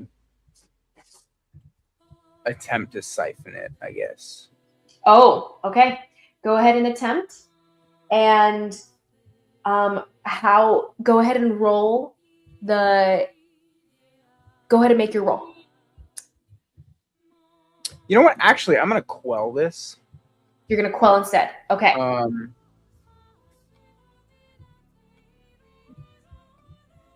Yeah. DM, really quick question. You said that when I went unconscious and came back up, it broke Konotash being able to read my brain. The same thing happened to Mnemo, so he wouldn't be able to just read him like an open book, right? Good note. So then with that in mind, Mnemo, roll me a wisdom saving throw. And this will determine whether he's Wait, does he still have advantage on it though? So there is no spell being cast right now. This is his bonus action. He's gonna fail. I'm sorry, even though. So spell will be after this if he succeeds. It's a 0. Rough. Okay, so same difference. Your mind is ripped open as he's yanking at memories, at thoughts, at the actions that you had just done, trying to find the accused. And as he gets through, he now sees what he saw before. The spell is being cast. Roll me a wisdom saving throw again, Mnemo. Again. Oh, wait. Wait. 1 moment. I have to double checking. Okay, so he has to reappear. He gets closer. He gets close enough for this. So he reappears to cast the spell, and he casts it. And it's at you, Mnemo. You see this energy shoot right into you, this orange energy slam into you. And what is your saving throw? Well, I was going to attempt to quell it, right? Okay, so yes, you're quelling it. What do you roll for quell? It's essentially the same as... Counterspell. Okay, then roll me a counterspell. It's Arcana, correct?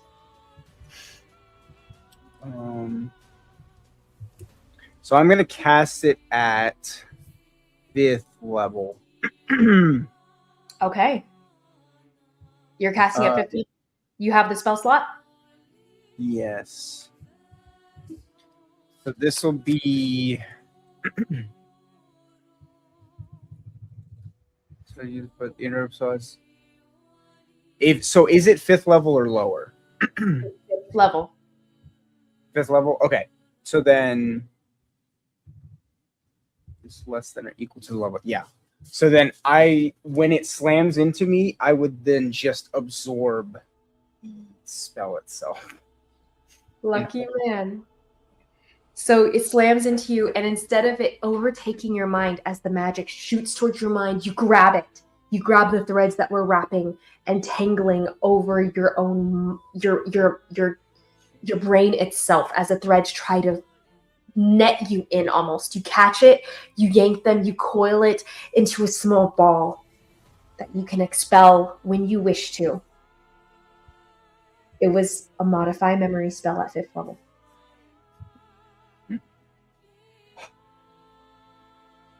He's gonna try to make him forget where he sent Ty.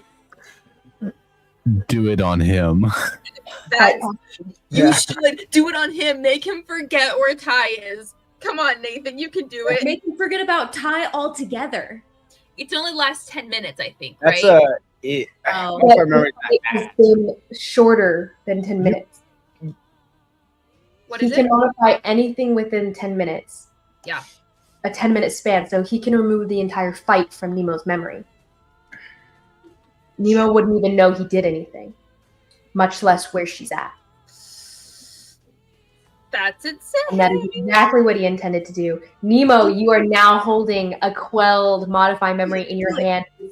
It's the coiling threads of dark orange energy want to jump out at you, but you have them contained in this moment. Great choice. That's going to be his turn. He blinks out again.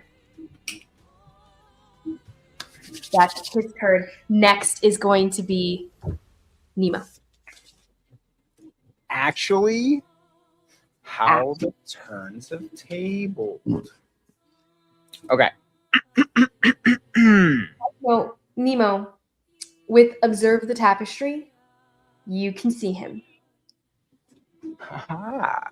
Okay, Since he has really good wisdom though, so good luck, but we'll see. You see him standing there, shoulders, like folded arms. He doesn't think you can see him.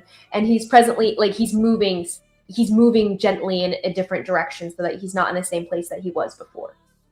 Mm-hmm. So you can see him. I will reveal him in this moment. Mm-hmm. But he is under the impression no one can see him, so he's chilling. I'm gonna watch how Fireball.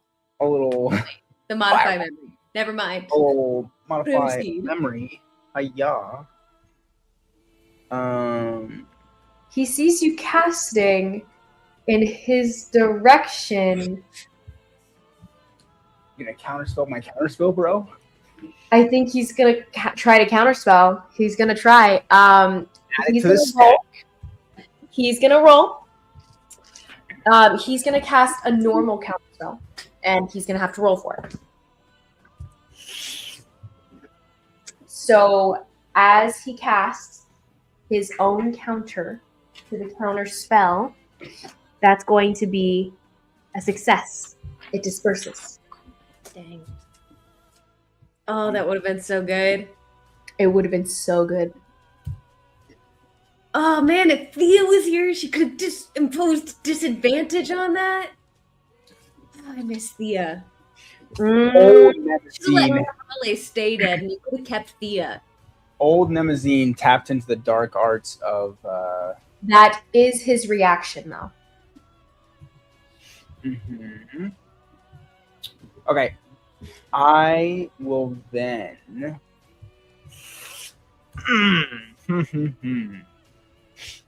Interesting. At this point, I feel like we could just go.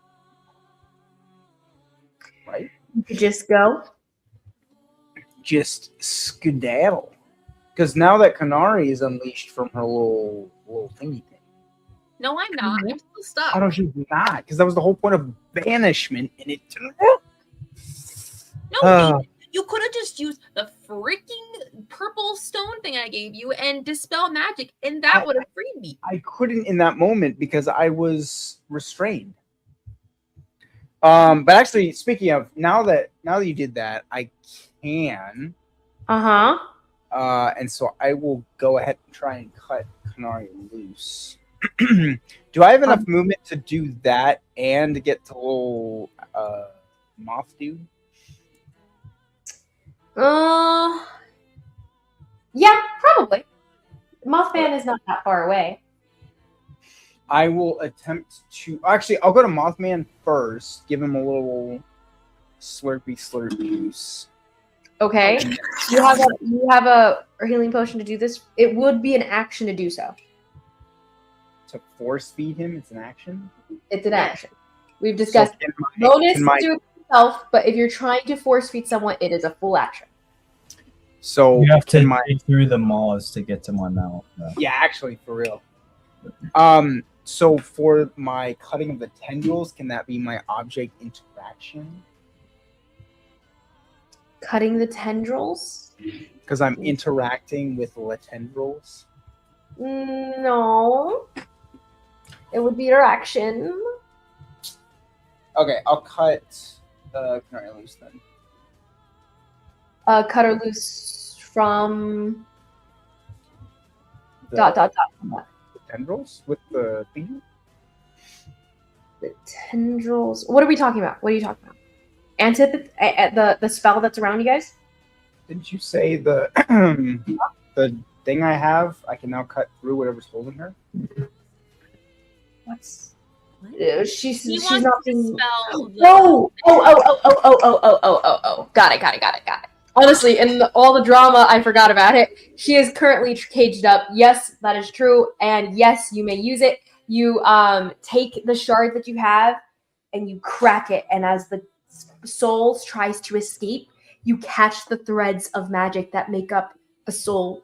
Magic more ancient than anything, more right than anything. Soul magic. This light you use to pierce the barrier that is surrounding Konari currently. And as you do so, you see cracks starting to shove their way up the side of the barrier. The soul itself poignant, and the only thing that can break through a reinforced barrier that's reinforced with souls themselves. And as you pierce through said barrier, it comes crashing down. Konari is now free. Good job. Too late. Oh well, thank you. To apologize.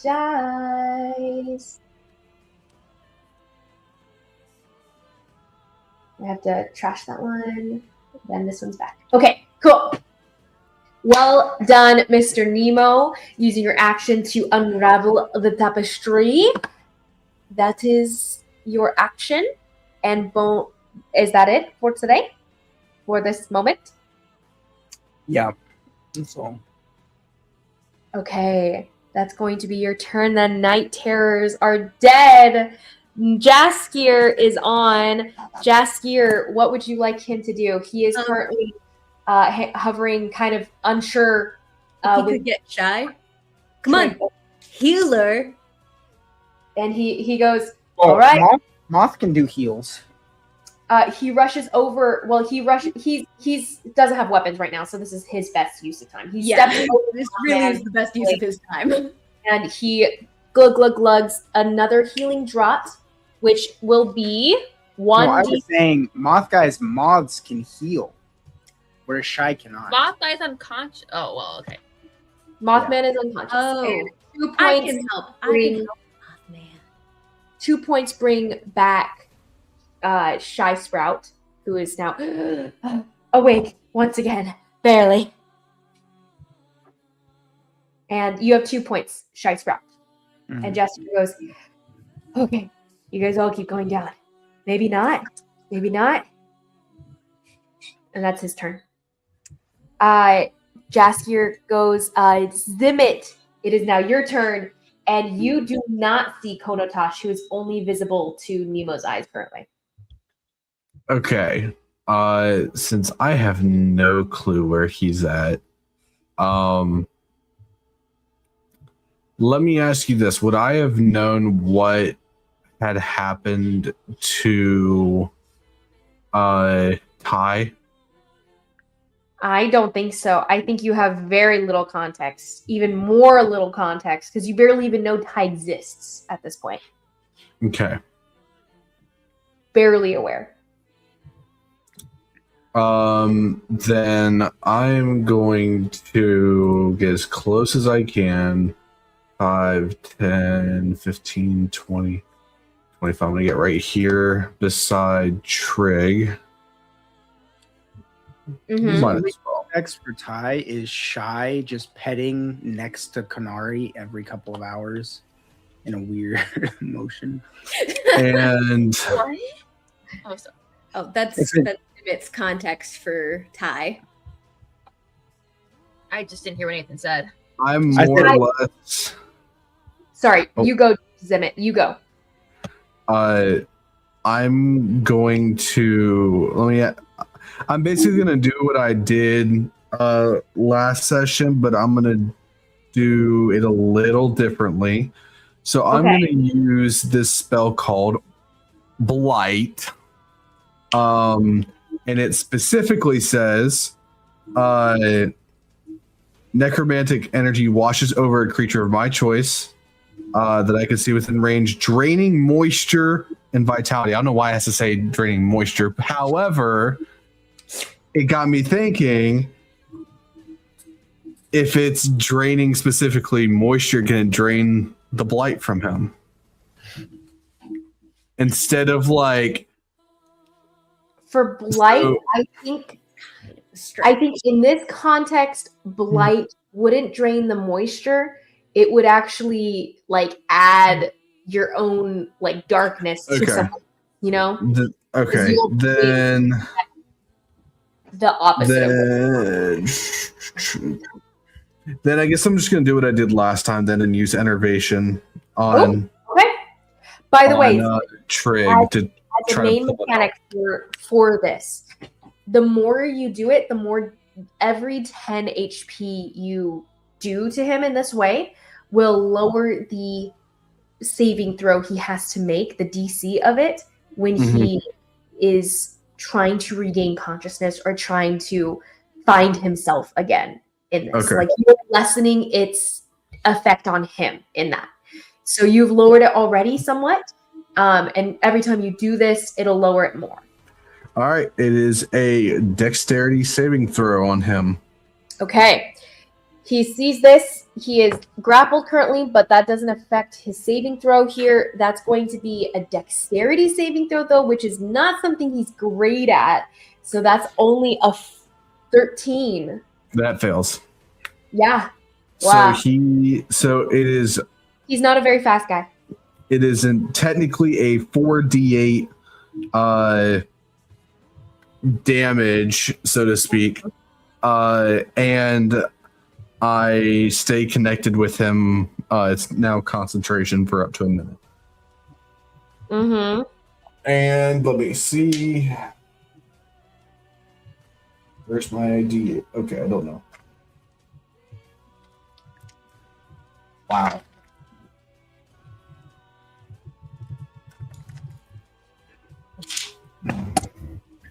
What is that damage? I don't want to say. Oh, was You it- ready? Was it I'm ready. 2? 5. 5.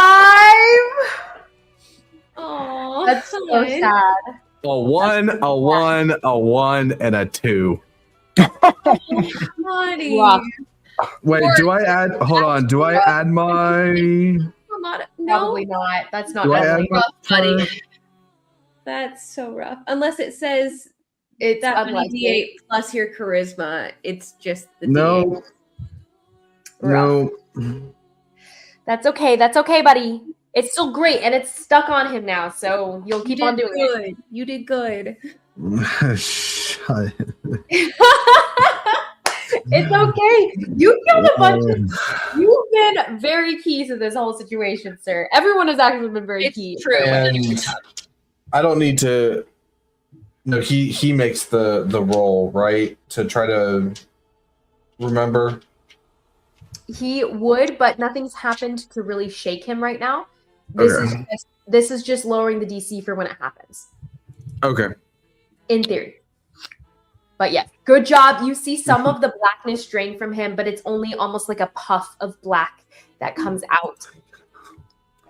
Who's up for round 4? Next is going to be, unless you want to move. Are you good where you are? I already moved, Oh, perfect. Then that's and I can't do anything with bonus action. Karhalle's turn. Okay. I feel like wild shaping again is kind of pointless. It doesn't seem like they're backing off, right? It does not seem like they are currently, but you can't see Konotash. You can only see Trigg. Okay. Can I? I think you should just kill your friend. You know, You can shut up. She can very well try. There's nothing I really can do. I think full on attack him. You don't have a chance of killing him yet. Yeah, No, that's stupid. Just do non-lethal. I want to do something, but it's stupid. Wait, so all the Night Terrors are dead. They have no backup. Just Trigg. I don't see Konotash. Nope, just Trigg. This is okay. Mechanically, meta. I'm so sorry. This is so stupid. But Karhalle has her fists up, ready to throw a punch, but her hands just kind of drop. And she steps forward and places a hand on his chest and casts Cure Wounds. Interesting. Interesting. Go ahead and roll the healing for that. Oh, that's a D8, not a D4. You're like, psych, Becky. Well, that's the max I can do. It's 9.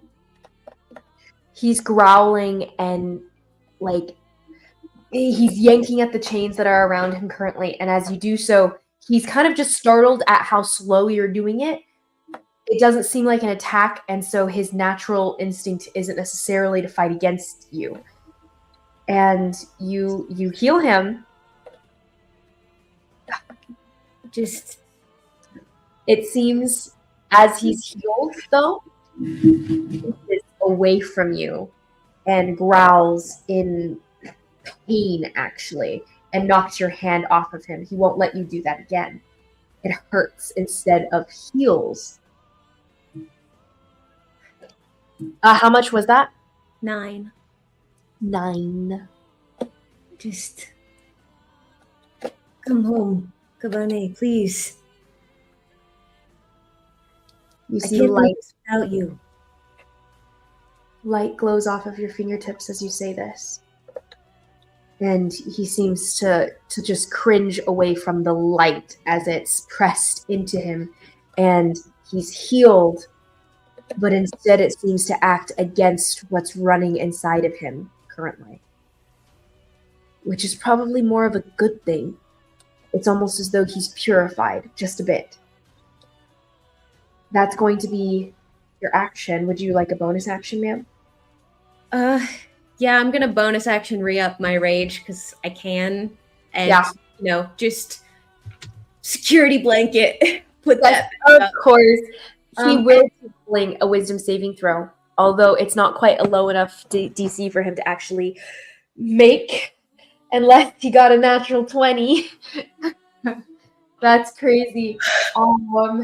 Okay, with a natural 20 added on, that would be a 25.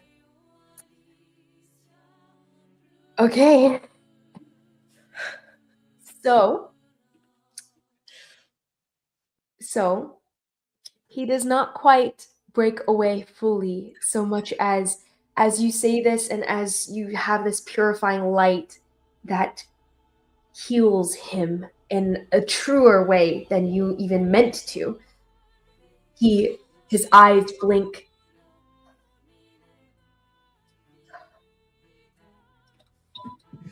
Sees you. Yeah. God. Hi. What's going on? You need to. You're stronger than this, Trigg. You're stronger than me. You always have been. Fight it. I'm still your Envala. That's an order.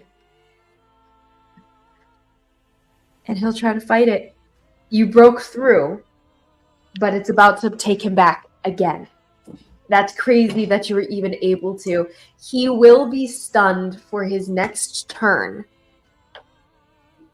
at the top of the round as he's looking at you. The spin. As he tries to struggle against it. Amazing.